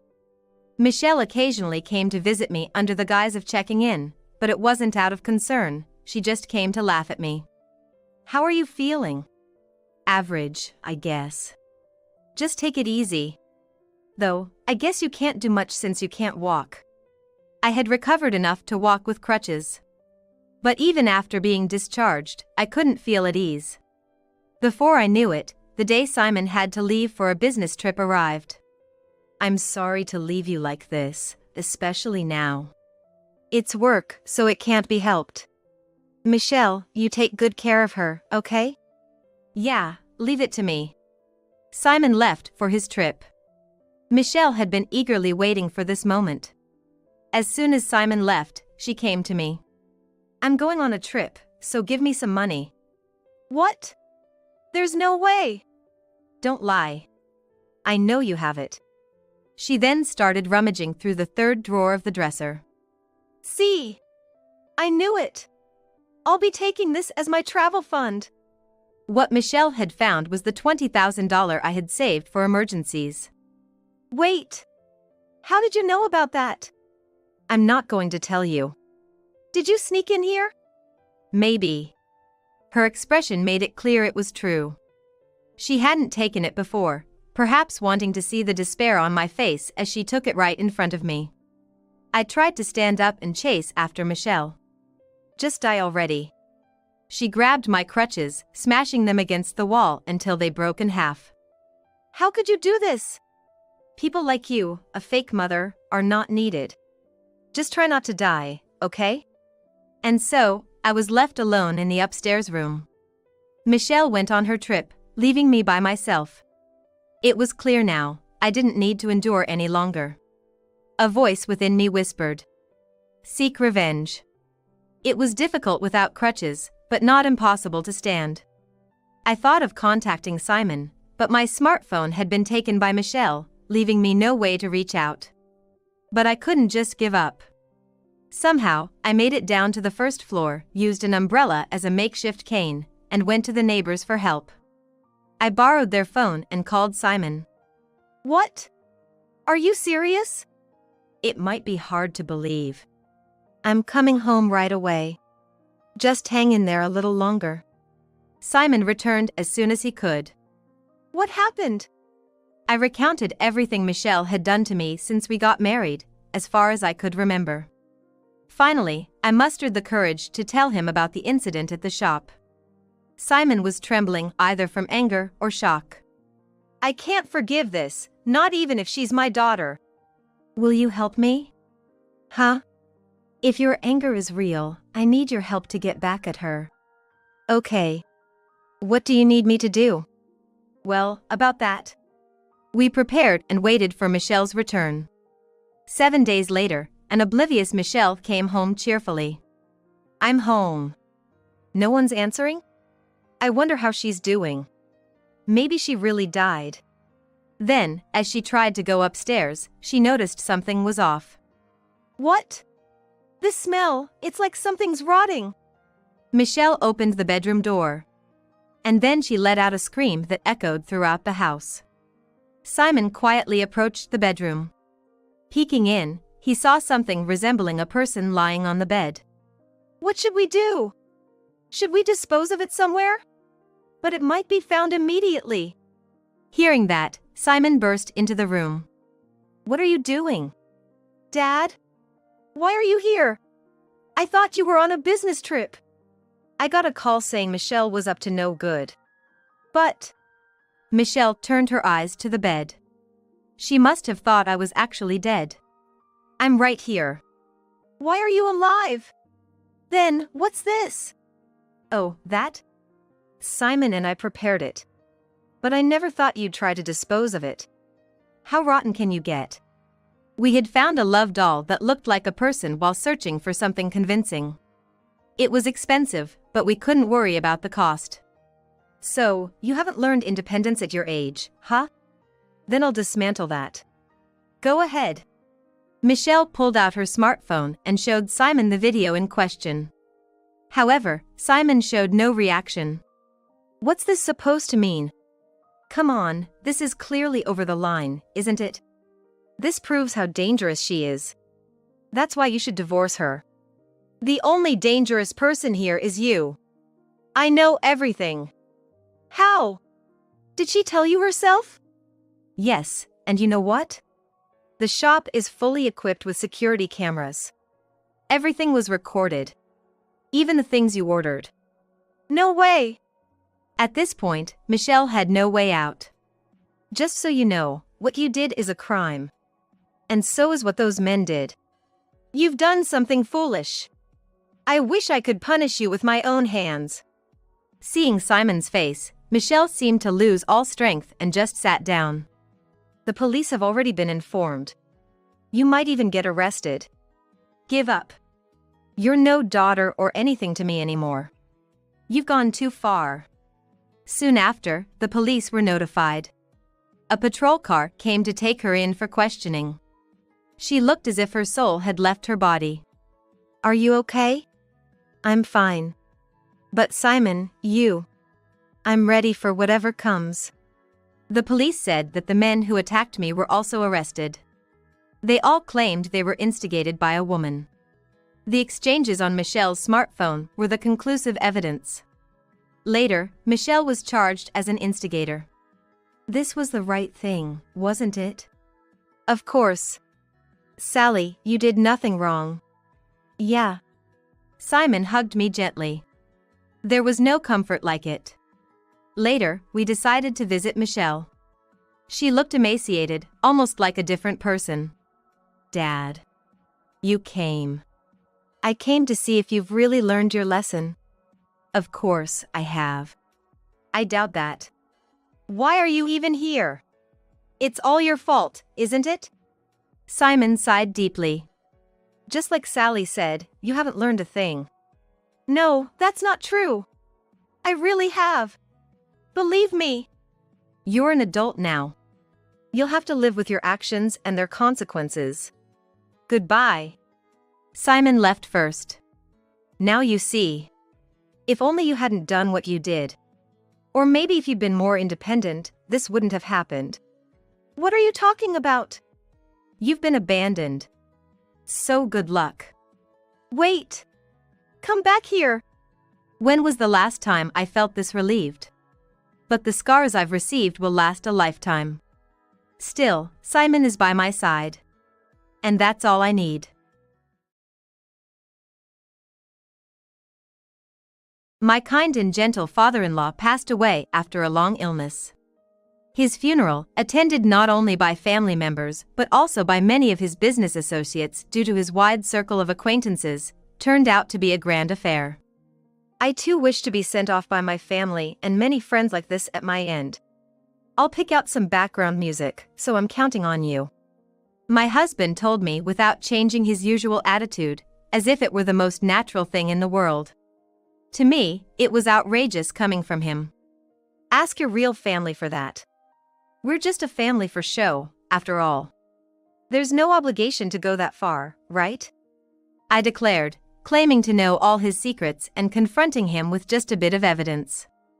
His face turned pale and he freaked out. All of Dad's stuff is going to be inherited by me, his son. These words, blurted out in panic, only led my husband to face further hell. I moved in with my in-laws immediately after getting married. Although I was hesitant when the idea of living with my in-laws was first proposed before marriage, it would be a lie to say I didn't consider it. However, my in-laws were very kind people, and my husband assured me he would always be on my side, no matter what. Encouraged by the kindness of my in-laws and my husband's strong words, I decided to move in. After getting married, I continued working for a while but decided to quit my job just before turning 30 and became a full-time housewife. Partly because I wanted children and partly because my father-in-law's health was gradually declining. He kept working, saying it was too early for him to retire, but he started spending more time at home, going out less on his days off. My mother-in-law suggested he go to the hospital, but he never went, dismissing it as just a decline in physical strength that comes with age. Soon, my pregnancy became evident. My father-in-law, looking forward to the birth of his grandchild, seemed to gradually regain his spirits upon learning of my pregnancy. When my son was born, seeing him happily holding the baby made our family bond stronger, and we deeply felt our happiness. About a year after my son's birth, my husband was transferred to a different department at work. His job content seemed to change, leading to increased overtime. He came home late, catching the last train for half the week, and by the latter half of the month, his overtime hours exceeded the limit, leaving him unpaid for extra work. I doubted the sense in working overtime under such conditions. If it was a company mandate, it seemed clearly exploitative, and I thought it might be better to take action. Meanwhile, my husband started staying out more, citing business trips. Despite being a weekday, he often came home late from drinking parties. Gradually, he started making more excuses to go out alone on weekends and holidays as well. I had tolerated his absence from home on workdays without complaint.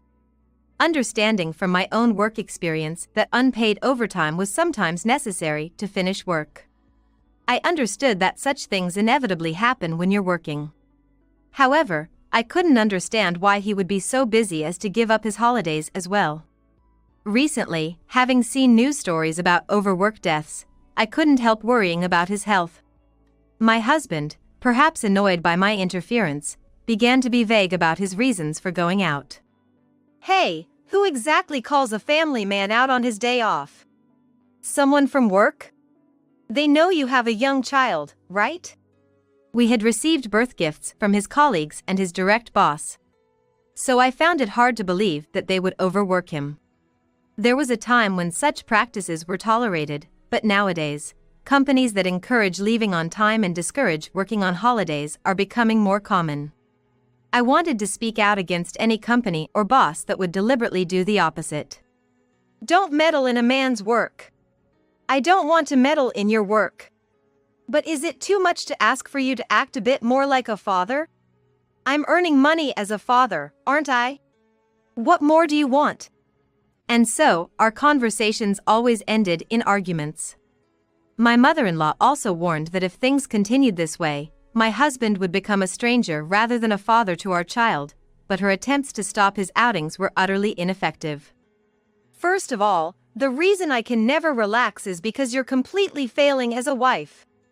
It started with him saying I should stay up and wait for him to come home because I'm his wife, questioning why I would ever eat before him, and stating it's obvious that he should be the first to take a bath. Essentially, my husband began to dictate how a wife should behave. Once our child grows a bit, I might be able to adjust my meals and wake-up times to match my husband's. But right now, with a young child, it's inevitable that our life centers around the child more than my husband. My mother-in-law strongly opposed him on this matter. Basically, you lack feminine charm. Before being a mother, you're my wife and a woman, right? Women like you must be what they mean when they say a woman gives up being a woman once she gets married. I'm just unlucky to have married such a woman.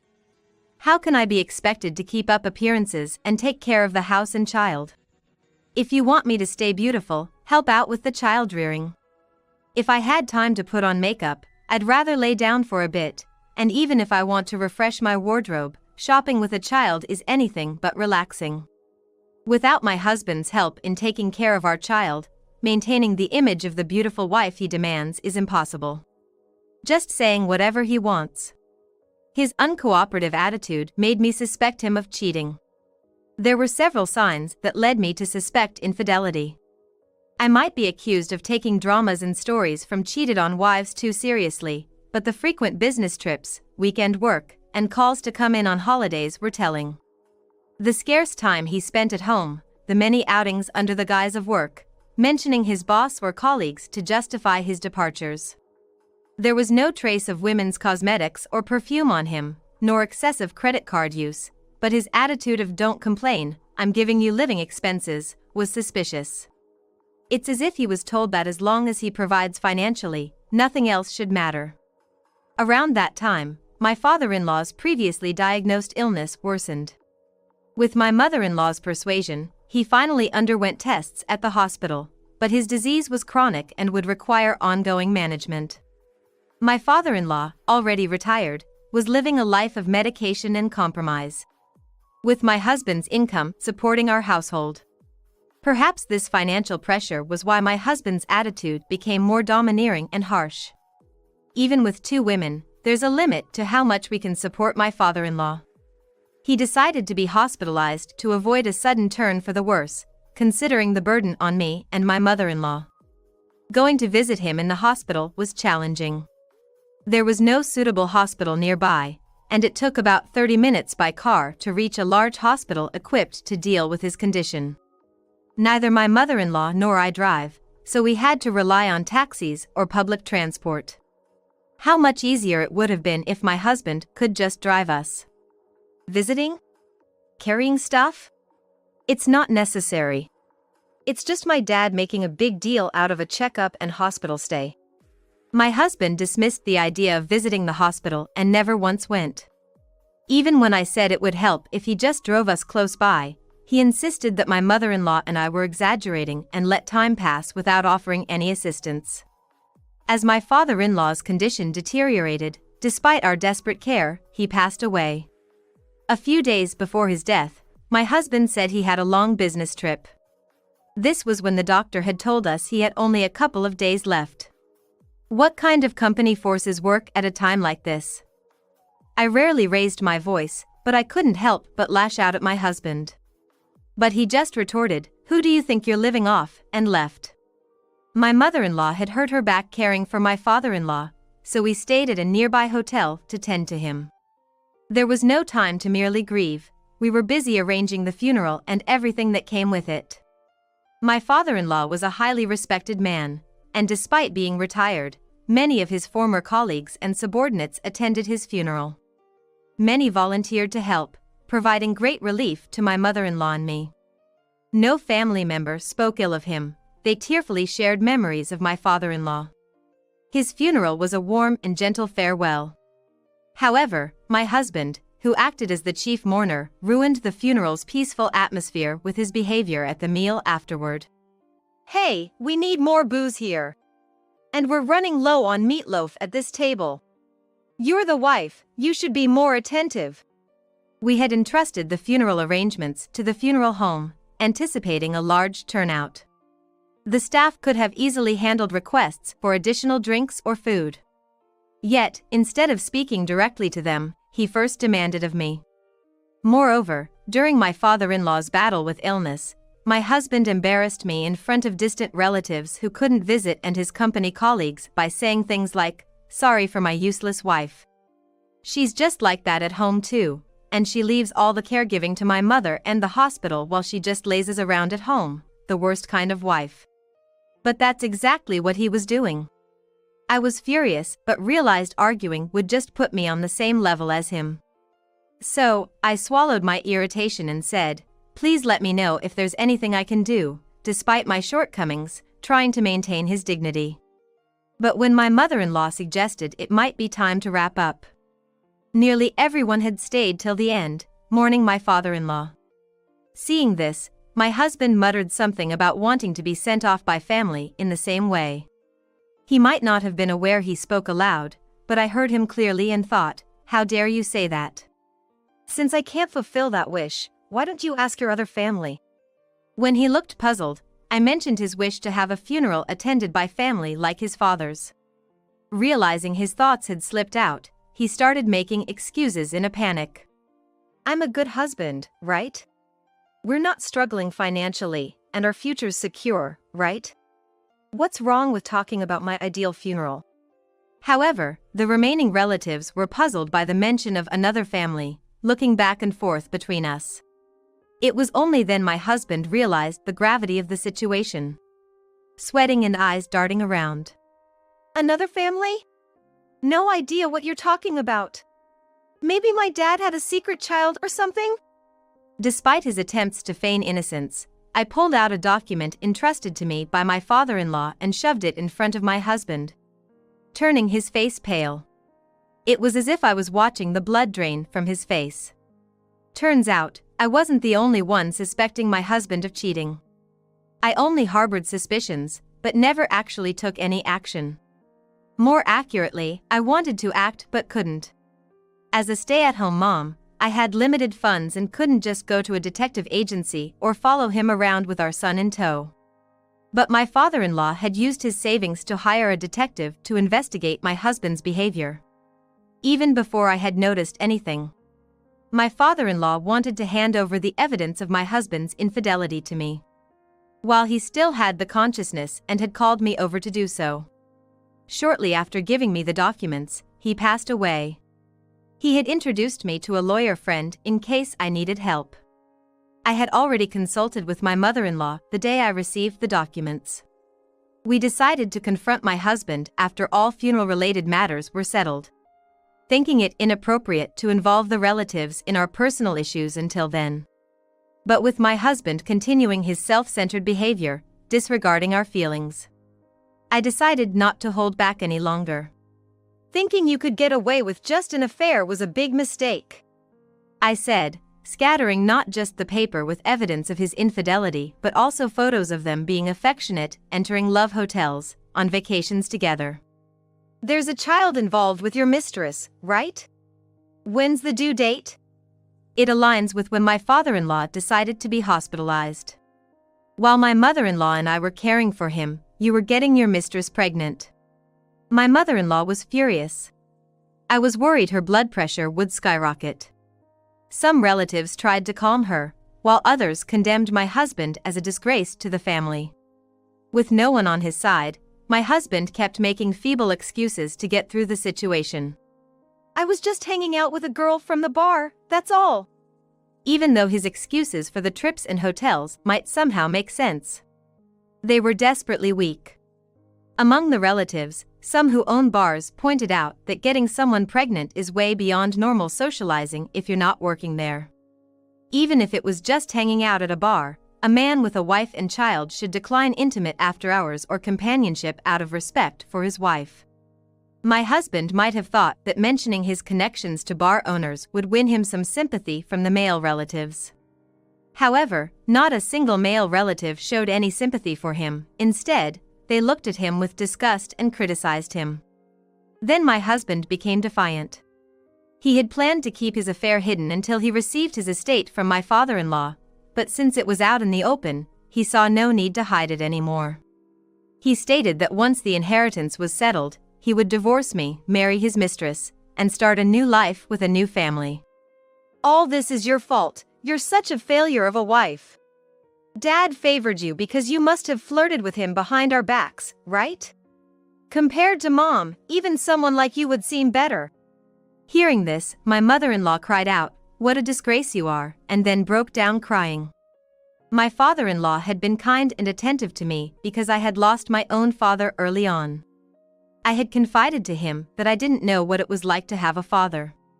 That conversation happened in the presence of my mother-in-law, who said it was okay to think of my father-in-law as my real father. So, I admired and was sometimes spoiled by my father-in-law as if he were my real father. My in-laws had always wanted a daughter, so they treated me not just as a daughter-in-law but as their own daughter. That's all there was to it. To equate the affection of my in-laws with something romantic was outrageous. My husband's rotten brain, which linked every interaction with the opposite sex to romance, made me nauseous. Into this chaotic scene stepped a man. The lawyer my father-in-law had introduced to me. The lawyer told my husband, "You're not getting any inheritance, you know?" If my husband hadn't brought up the inheritance, the lawyer might have just watched to see how things unfolded. But since my husband mentioned divorcing after getting his inheritance, the lawyer thought it best to clarify the facts sooner. My father-in-law had rewritten his will in his hospital room, not long before he passed away, wanting to ensure my mother-in-law and I could inherit without leaving anything to my husband. My husband insisted he had a right to some portion of the inheritance as his son, confident at least in receiving the legal minimum share. My father-in-law had anticipated such a scenario and arranged his estate so that even if my husband made a claim for his statutory share, he would receive next to nothing. When I say next to nothing, after deducting legal fees and such, it might even be less than nothing, said the lawyer. I'm not sure how much lawyers charge, but knowing my father-in-law, he made sure the amount my husband could get would indeed be minimal. My husband, who worked for a decent company and believed he would be financially well off after inheriting, had been squandering money with his mistress ever since he found out about his father's illness and retired early. He was convinced the inheritance would more than cover his expenses. My husband worked for a pretty good company, so his salary was decent. However, the living expenses he bragged about providing were meager compared to his salary, and when I questioned this, he made excuses about salary cuts and missing bonuses, but it seems all that money was actually spent on his affair. My father-in-law was a high-ranking executive at a major company. I heard that when my father-in-law retired early and was rehired, thanks to his respected personality, he got rehired under very favorable conditions. I remember my husband bragging that he never struggled with money. Perhaps that's why he thought he would inherit millions, maybe even up to $2 million. My husband collapsed to the floor in shock. My mother-in-law, crying and furious, wondered aloud how her son turned out this way, blaming herself. I believe, while parents' influence is significant during childhood, it's up to the individual once they enter society. It seems my husband could be easily influenced by the people he associated with. My husband's attitude worsened after starting his affair, perhaps influenced by his mistress. Even if the mistress was the root cause, as an adult, my husband is responsible for his own actions. How did it come to this? He kept asking himself, shouting. The relatives and my mother-in-law looked at him coldly and threw him out. I'm the chief mourner. You can't do the cremation or burial without me. Show some respect. You don't need a chief mourner to carry out a cremation. After all, cremation is a legal obligation, and failing to do so would mean we'd be charged with abandoning a corpse. The placement of ashes doesn't require a chief mourner either. Just some useless idiot blabbering, we said dismissively, effectively erasing my husband's presence. Weeks later, when my husband unexpectedly returned to the family home, I confronted him with divorce papers. He claimed he was the one who should be initiating the divorce, but I informed him that since he was the one who cheated, if I dragged my feet, the divorce wouldn't go through easily. I considered dragging it out as a form of resistance or retaliation, but with a child involved, that wasn't the best option. For my son's sake, we needed to change our environment quickly. My husband was unhappy about losing control, but since he also wanted the divorce to happen soon, he reluctantly agreed to my terms. However, that didn't mean I wanted anything more to do with him. My mother-in-law and I told him to enjoy his new family and kicked him out of the family home. His belongings were already tossed in a corner of the yard. I told him we'd send the rest to his new address, fully ejecting him from our lives. Later, he showed up with his mistress, both looking defeated yet strangely triumphant. The mistress taunted me, suggesting I must be bitter for losing my husband and claimed it was just deserts for neglecting my appearance. She then gloated that the estate would all be my husband's, leaving me penniless in the divorce. It seemed my husband hadn't told her about being left with nothing. She arrogantly claimed her unborn child would have a better life than my son, who would be living with a penniless mother. Just then, a message from my husband popped up on my phone. Calmly asking the mistress to wait, I checked the message. My husband was demanding child support for the unborn child, claiming it would be unfair for the siblings to live in different circumstances.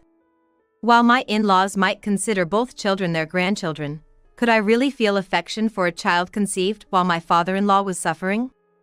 I ignored my husband's demand and revealed to the mistress details about her I hadn't mentioned to my husband yet, including her name, workplace, and family background.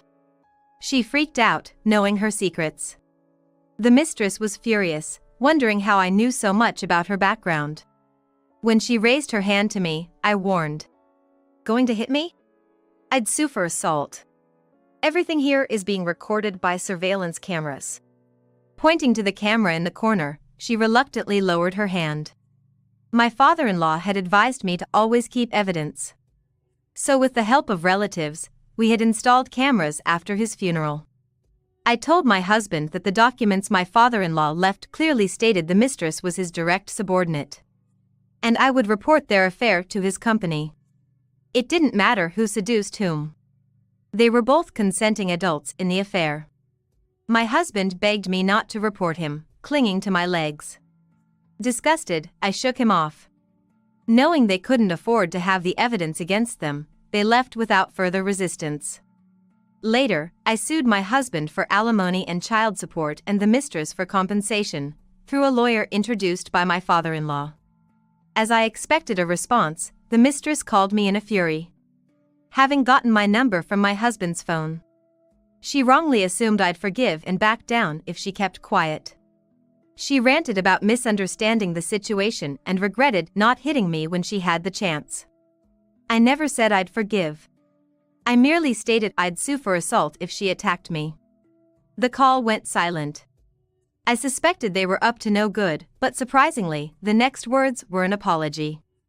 The mistress started by saying she had been informed by the lawyer I hired that my mother-in-law and I were to receive my father-in-law's inheritance, and nothing was left for my husband. She apologized for her past behavior and asked if some of the estate could be shared with my husband, suggesting perhaps the claims for alimony and such could be waived as a result. I argued that an apology doesn't erase everything and that matters like these should not be settled lightly but with tangible resolutions. In other words, I rejected the mistress's request. I had no intention of agreeing to any sort of deal. My husband, who was listening in, began arguing with her about the plan going awry, leading to a major fight between them. They were both so out of touch with reality, perhaps they deserved each other. I wanted as little as possible to do with my husband's face or voice. I was ready to take this to court if necessary, but that would be more troublesome for him, especially since I heard his direct boss despises dishonesty. When I mentioned that this could become known to his boss, my husband quickly agreed to my terms for divorce, alimony, and child support, apparently seeing his boss as a significant threat. The mistress, however, brazenly challenged me to report them, so I did just that, as she wished. It turned out to be quite the blowback for my ex-husband, but it's his fault for not being able to control his affair partner. I later found out that my ex-husband's boss was a woman who had divorced due to her husband's affair with a younger subordinate, much like my situation. Upon hearing my report, she promised to impose the most severe penalty possible. Both ended up being relocated to different positions as a punishment. My ex-husband reluctantly accepted the reassignment, but his affair had become known even at his new location, leading to his eventual resignation. The mistress protested the reassignment to HR but to no avail, and, faced with raising a child, she quit, not wanting to work in such a place. With my ex-husband unemployed, he couldn't cover alimony and child support with his savings alone and ended up in debt. The only lenders willing to deal with an unemployed person were dubious at best, so he's now chased by repayments. We changed all the locks at the family home, making it impossible for my ex-husband to return even if he wanted to. Homeless, he moved into the mistress's apartment, but continued unemployment led to eviction threats due to unpaid rent. They ended up turning to the mistress's parents' home, but things didn't go as planned. While her parents scolded her, they still took her in, along with her newborn. Her parents said the child was innocent and allowed her to live at their home but refused to provide any support for childcare or her actions that led to the destruction of my family. However, my ex-husband, having dishonored their beloved daughter, incited the wrath of his mistress's parents and was driven out. Rejected by her parents as trash. My ex-husband couldn't return to the family home or seek help from relatives. His dreams of a happy life with a younger woman shattered by reality. The reality is being abandoned by both families, losing work, and having nowhere to belong. He's now living in a dingy, bathroom-less apartment, cutting corners to pay off the debt from the lawsuit and monthly child support. Struggling to find steady work, he's living day to day on odd jobs. Yet, the mistress hasn't abandoned him. Working hard herself for their young child. And the worthless man she's chosen. Despite being betrayed, I now feel grateful she took this loser off my hands. Thanks to my father-in-law, I was able to push this shallow man to his limits. As a parent, I understand the difficult decisions involved in protecting a child. Now, as a mother, I'm determined to do anything for my son. I'm not sure I could make the same tough choices as my father-in-law if faced with his situation. But I'm committed to raising my son properly. We're now living modestly in the family home my father-in-law left. Trying to grow and learn together as a new mother and son. Are you Ken? I haven't seen my grandson, Ken, since he was in elementary school, but I was sure it was him. Ken should be in high school this year, so the age fits. However, I didn't recognize the child he was carrying on his back. Grandma. Long time no see. Tears blurred my vision. I didn't know what to say, torn between the pain of seeing him and the joy of our reunion. Ken, now fully grown, was not one to show his emotions, in contrast to me. Please, let us stay for the night. I didn't know what had happened, but there must be a reason they were out in such light clothing on a snowy day, in such a place. It must have been hard, carrying a child through the snow over such a difficult distance. The child on his back was shivering. Their limbs were red and black from the cold, and their lips had turned blue. Ken's legs were also shaking, seemingly unable to carry the child any longer. I was about to nod as if to say of course when. Don't joke with me. I can't take care of that kid. The person who came stomping to the entrance, making loud footsteps, was my husband, Felix, who was supposed to be watching TV in the back of the house. It seems he had overheard our conversation. Even I flinched, used to him as I am, a high schooler like him would surely be frightened. However, yeah, I thought so. He said, with a wry smile. It was a hollow smile that twisted only his mouth. As if he had expected just that response. My name is Anna Smith. I live a relaxed life in the suburbs, a bit away from the city center, similar to living in a place like Nebraska. I'm in my late 60s now, and since my husband, Felix, has retired, we're living on our pension. Felix has always been very stubborn and difficult. When he was working, he often clashed with others and seemed to be constantly involved in trouble. But those who knew him well understood that Felix was just clumsy. He's always hated anything dishonest, and once he's made up his mind, he rarely changes it. And he was terribly bad at expressing his feelings. Back then, I knew that Felix was more stubborn and clumsy than others, so I sometimes stepped in to help. Felix was not good at work like others, but he was great with people. In a way, we were like oil and water, but we naturally hit it off. From there, we started a give-and-take relationship and eventually started dating and got married. After getting married, we were blessed with a son right away. Stubborn as Felix was, I think he poured his love into him in his own way. Thanks to that, our son, Mike, grew up healthy and is now married with a grandson, Ken, of his own. We thought our happiness would last forever, but it didn't turn out that way. Mike and I have become estranged since a few years ago. A big fight between Felix and Mike was the start of the rift. Even I, who usually stays neutral, ended up siding with Felix, so I haven't been able to meet my son for years. Because of that, I haven't been able to see Ken for a long time either. It's heartbreaking not to see my first grandchild, whom I adored, but it seems there's nothing I can do. All this was because of Mike's marriage. Mike married a woman he had been dating since his student days, named Julie. Julie lived nearby, and our families were close, so Felix and I wholeheartedly blessed their marriage.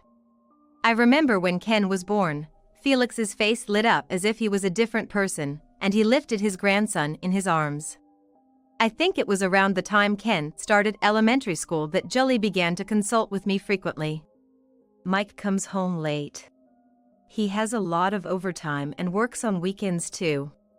I tell him not to overdo it, but I was touched by Julie's genuine concern for Mike. For her, with a small child, Mike's overtime and working weekends must be quite stressful. My husband was also a workaholic, and it was tough. That's why I could understand Julie's feelings all too well. I contacted Mike several times myself. I was just as worried about him. If he overworks, his health could suffer, and if the company is that bad, he should consider reporting it to the appropriate authorities. That's what I advised. Before I could finish, Mike let out a dramatic sigh and shouted, "It's different from when Dad and Mom were working, don't interfere. I'm doing things my way." From his tone, I could tell that the company wasn't forcing him to do overtime or work on weekends. What kind of twist of fate is this? He used to say he was fed up with his father, who was always busy with work when he was young. He wasn't that enthusiastic about work. It seemed more like he saw it as a means to make money and live. Julie must have known that too, which is probably why she consulted with me. My concern turned into suspicion from that day. Sure enough, the unease I felt grew over time. Soon after, I received news. Julie passed away? Tears-filled calls from Julie's parents reached me. Julie had been hit by a truck while wandering on a highway. She was walking in a place that wasn't a sidewalk at midnight, so it seems the truck driver didn't notice her. Julie was serious and calm, so crossing a highway recklessly wasn't something she'd do. At least, the Julie I knew wasn't that kind of person. I heard later that she had often seemed distracted before the accident. Occasionally, her parents received calls from Julie that sounded like screams of despair. Hearing about it made my blood run cold. Apparently, Mike was having an affair. Julie knew the other woman was named Miranda, a secretary at Mike's workplace. Why she was in such a dangerous place, leading to the accident, is unclear. However, Julie's parents said she must have been shocked by Mike's affair and it probably led to her nervous breakdown. I think I was in shock for a while after the phone call ended. When I received a message from Felix saying he was on his way to the hospital, I finally snapped back to reality. By the time I arrived, Felix, who had left work early, was already at the hospital. Only Julie's parents and Ken, being hugged by them, were there. Of course, the first to be contacted about the accident was supposed to be her husband, Mike, but they couldn't get through to him. And then it reached Julie's parents, and finally, at the very last moment, they got through to Mike. Even though Mike's workplace is much closer to the hospital than our house, he was the last to arrive. Moreover, there seemed to be no rush or urgency in his actions. What the hell are you doing? Hearing about Mike's behavior and the affair, Felix angrily confronted his son upon arrival. I had never seen such intense anger before. Yet, Ken was defiant. I did have an affair. But Julie's death was an accident, right? It's not my fault. And the affair was not my fault, it was Julie's fault. He said the root cause was that Julie stopped paying attention to him after Ken was born. Once a child is born, parenting should come first. But for Mike, who had always been the priority in the family as an only child, he couldn't accept that someone else was getting prioritized. Even if it was his own son. That's why Mike couldn't prioritize his son in his life, leading Ken to not be very attached to him. It was a vicious cycle that made him feel like he didn't belong at home. He shouted in front of the late Julie's parents that her nervous breakdown was her own fault. Those irresponsible words made Julie's parents break down in tears, and Felix was a step away from laying hands on Mike. all I could do was stop them and try to comfort Ken, who started crying even harder at the sight of the adult's behavior. At that moment, I could see the situation with my son and felt a wave of helplessness, almost bringing me to tears. This created a definitive rift between us and Mike. Ken appealed for either Jolie's parents or us to take him in, but Mike wouldn't budge. Though Mike confessed to the affair at the hospital, there was no further evidence, and the confession wasn't recorded, so his affair was never proven. I was unbearably worried about Mike's selfish behavior. So, hoping to be of some help, I discreetly passed Ken a piece of paper with a map to our house and our contact information. The walk from their house to ours was a bit far, but it was better than nothing. If nothing else, it was fine. That was how we parted ways. Years later, I heard through the grapevine that Mike had remarried a woman named Miranda. I heard Miranda was about 10 years younger than Mike.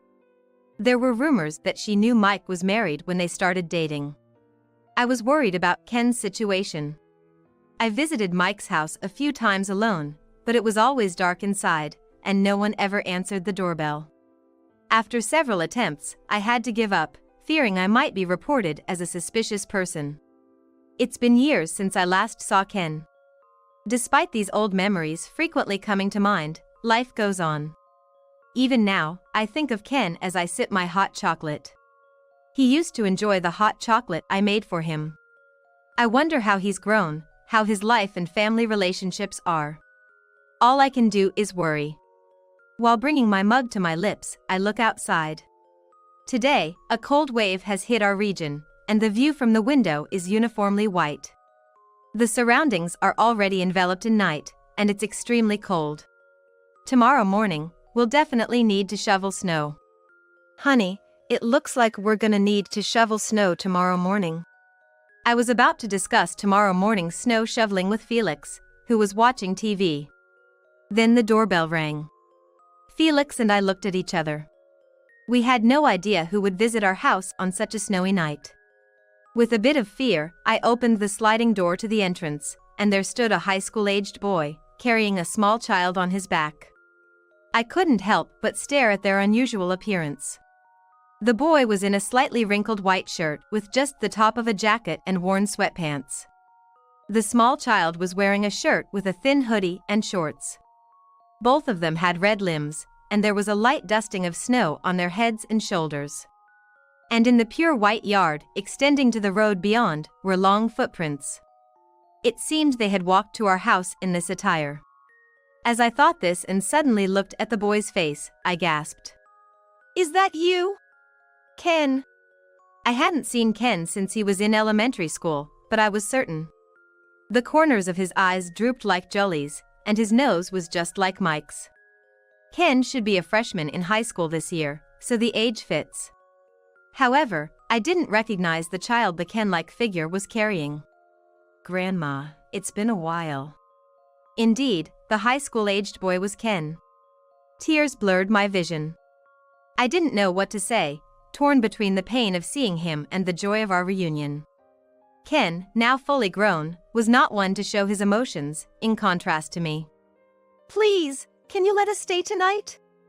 I don't know what happened, but there must be a reason they're out in such light clothing on a snowy day, in such a place. They must have come all this way relying only on the address note I gave Ken when he was a child. I can only imagine how difficult it must have been to walk this distance in the snow, carrying a child. I was about to nod as if to say of course when. Don't be ridiculous. I can't take care of that kid. Stomping into the entrance with loud footsteps was Felix, who was supposed to be watching TV in the back of the house. Apparently, he had been listening to our conversation. Seeing Felix get angry for the first time in a while, I froze too. If even I, who have been with him so long, flinched, the high schooler must have been terrified. I looked worriedly at Ken and the child. But Ken, unfazed by Felix's demeanor, muttered softly, looking down. Yeah, I figured as much, he said, with a wry smile. It was a hollow smile that twisted only his mouth. As if this was exactly what he had expected, I felt anger towards Felix for making his grandson show such an expression. No matter how stubborn or unforgiving he is, what kind of attitude is that towards his own grandson, who he used to adore and is innocent of any wrongdoing? Just as I was about to speak up, the child on his back said, "I'm cold." Shivering even more. His limbs were redder and blacker than before, and his lips were turning bluer. Ken's legs were also shaking, seemingly unable to carry the child any longer. Felix glared sternly at the child on his back. "We need to go to the hospital first. If you won't go, I'll drive." "Yeah." Then Felix, suddenly wide-eyed, silently grabbed the car keys and quickly headed to the garage. Though I thought it was hard to understand, Felix was actually worried about Ken and the child. "Don't be ridiculous. I can't take care of that kid." As usual, he's short on words. The child was in such a state of exhaustion that he couldn't be taken care of at home. Right, that's the kind of person my husband is. I hadn't noticed it through my tears, but I could see the urgency in Felix's behavior. Following Felix's words, I urged Ken to the garage. "You've done well to get here. We're going to the hospital, so you can relax now. I'll carry the child for you." "No, it's okay." Ken showed a surprised face, then a look of wonder and confusion. In the meantime, he readjusted the child on his back and started walking towards the garage as prompted. It seems Ken has grown into a very responsible character. Always worried about the child, putting himself last. Even though he himself was shivering terribly from frostbite. Reassuring him was my role inside the car. Afterward, we found a hospital that was open at night, and Ken and the small child were immediately seen by a doctor. The doctor told us they were suffering from frostbite and malnutrition. Fortunately, because we brought them to the hospital right away, their lives were not in danger. I breathed a sigh of relief. While Ken and the child were being treated in the warm hospital, Felix wasn't his usual self. He asked the doctor in detail about their condition, held their hands so they wouldn't be afraid, and visibly worried. Where had his usual gruff exterior gone? While glancing at his face, I waited for Ken and the child to recover. A few hours later, after receiving 4 drips, Ken and the child were able to join us on the journey home before dawn. In the car on the way back, I asked Ken about the small child he had been carrying. When filling out the forms at the hospital, Ken had written the child's name as Eric. He was 5 years old. As expected, Ken's answer confirmed my suspicions. Eric is his half-brother. Which means, to Felix and me, he's another grandchild. Nervously, I asked about how they had been living up to now. Their thin clothing in winter told the whole story, but I had to ask. As expected, Ken said they were treated coldly by Miranda, the new wife, because Eric was the child of the previous wife. They were constantly verbally abused and discriminated against in terms of meals and other aspects of life. They didn't even buy clothes, and the school uniform Ken was wearing was the warmest clothing he had. And Mike, who should have been the real father, showed no interest in Ken. It seems Mike essentially neglected Ken, no matter what Miranda did to him. Eric, the child of Mike and Miranda, seemed to have been adored by both as a baby. But, gradually, they stopped taking care of him, probably because it became troublesome. Eventually, the care of Eric was pushed onto Ken. They were always the priority, incapable of putting a child first. Fortunately, Ken adored his much younger brother Eric.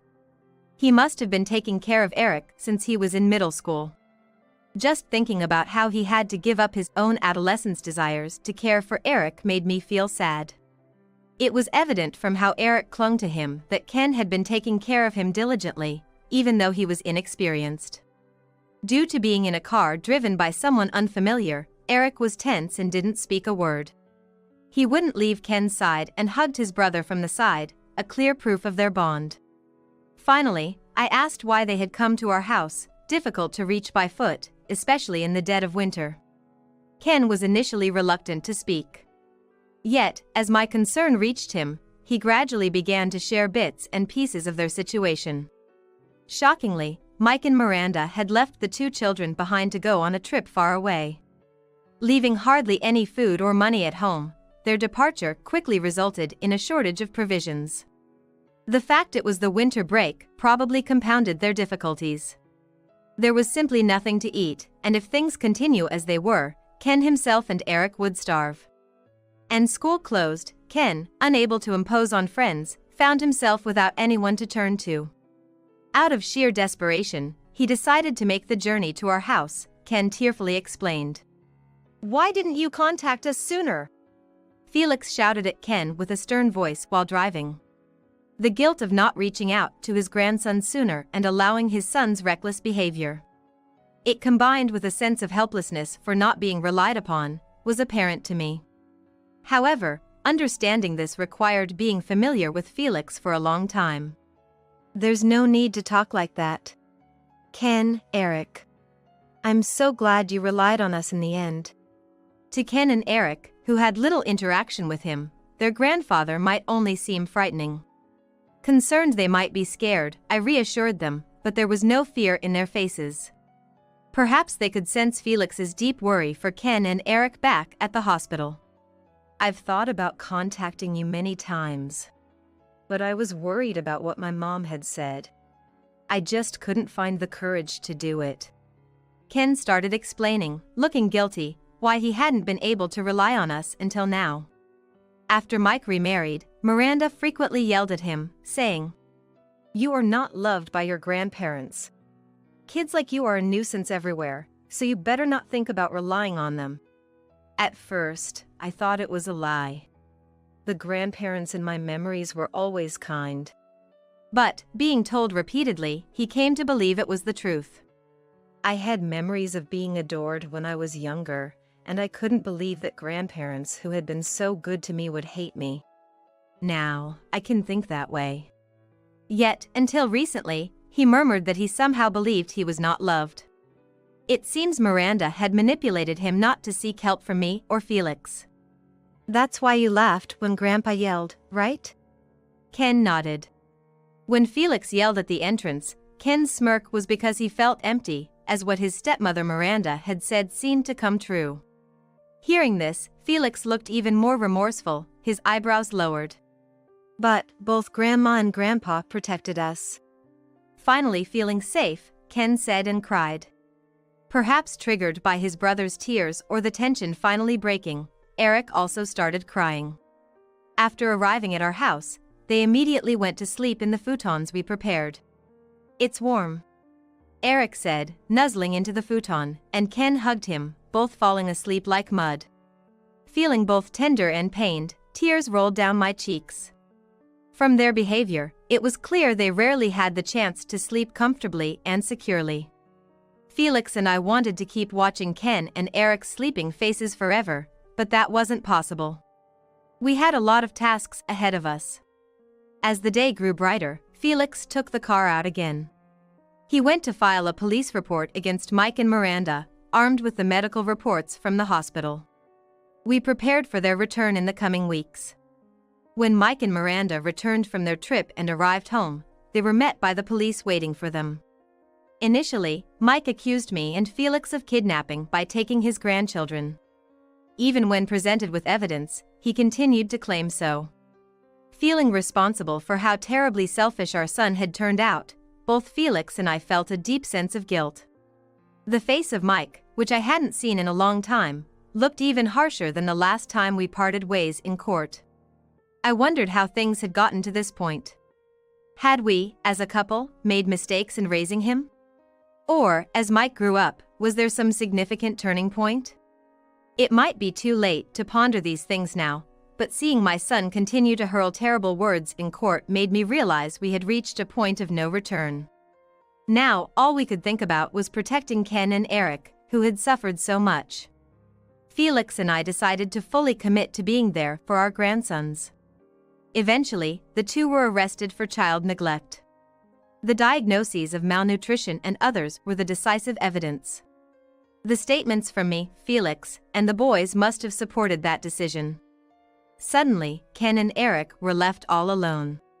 With their parents arrested, they seemed to wish to come to our house, having nowhere else to go. However, I thought we, who had raised a son who could neglect his children, might not be qualified to raise our grandsons. So, we consulted with Jolie's parents. They were relieved about their grandson's safety and also worried about Eric, who should have been a stranger to them. They also wished they could take both in if possible. However, they sadly noted that it would be difficult to take in Eric since there was no blood relation. They said it would be cruel to separate the brothers. That's why they thought our home, where the brothers could stay together, was the best. And they promised to support us moving forward. How kind they were to offer such words to the parents of Mike, who had treated Jolie so terribly. Lately, my tear ducts have become weak and I easily tear up. Due to these circumstances, we ended up taking in Ken and Eric. When I took Ken and Eric's hands and said, "From now on, you'll live with us," they showed us smiles. Still, they were as quiet as borrowed cats when they first moved in. But soon, we were able to open up to each other. Ken has been very helpful around the house. This year, we've had a lot of snow, but he's always willing to help with shoveling. Young Eric tries to follow suit, picking up a shovel and heading outside. It seems Eric is at the age where he wants to mimic everything his brother does. While watching the two boys, Felix was teaching them the tricks of shoveling snow, all the while grumbling. It seems he's quite pleased to be relied upon by his adorable grandsons. "Can't you guys even do this much? Seriously, you're hopeless." With a feigned stern face, Felix always has a little scold for them. However, Ken and Eric seem to realize it's just his way of hiding his embarrassment, and they just smile and let it roll off their backs. "We'll be better than Grandpa soon, right, Ken?" "Yeah, maybe we'll surpass him by tomorrow." Despite his gruff nature, Ken and Eric are growing up to be Grandpa's kids, including all of that.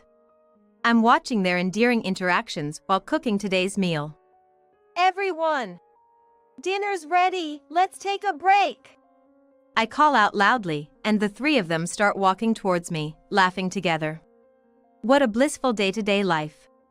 Winter is nearly over, and the season for buds to sprout is coming. Among the four of us, warm times are passing by.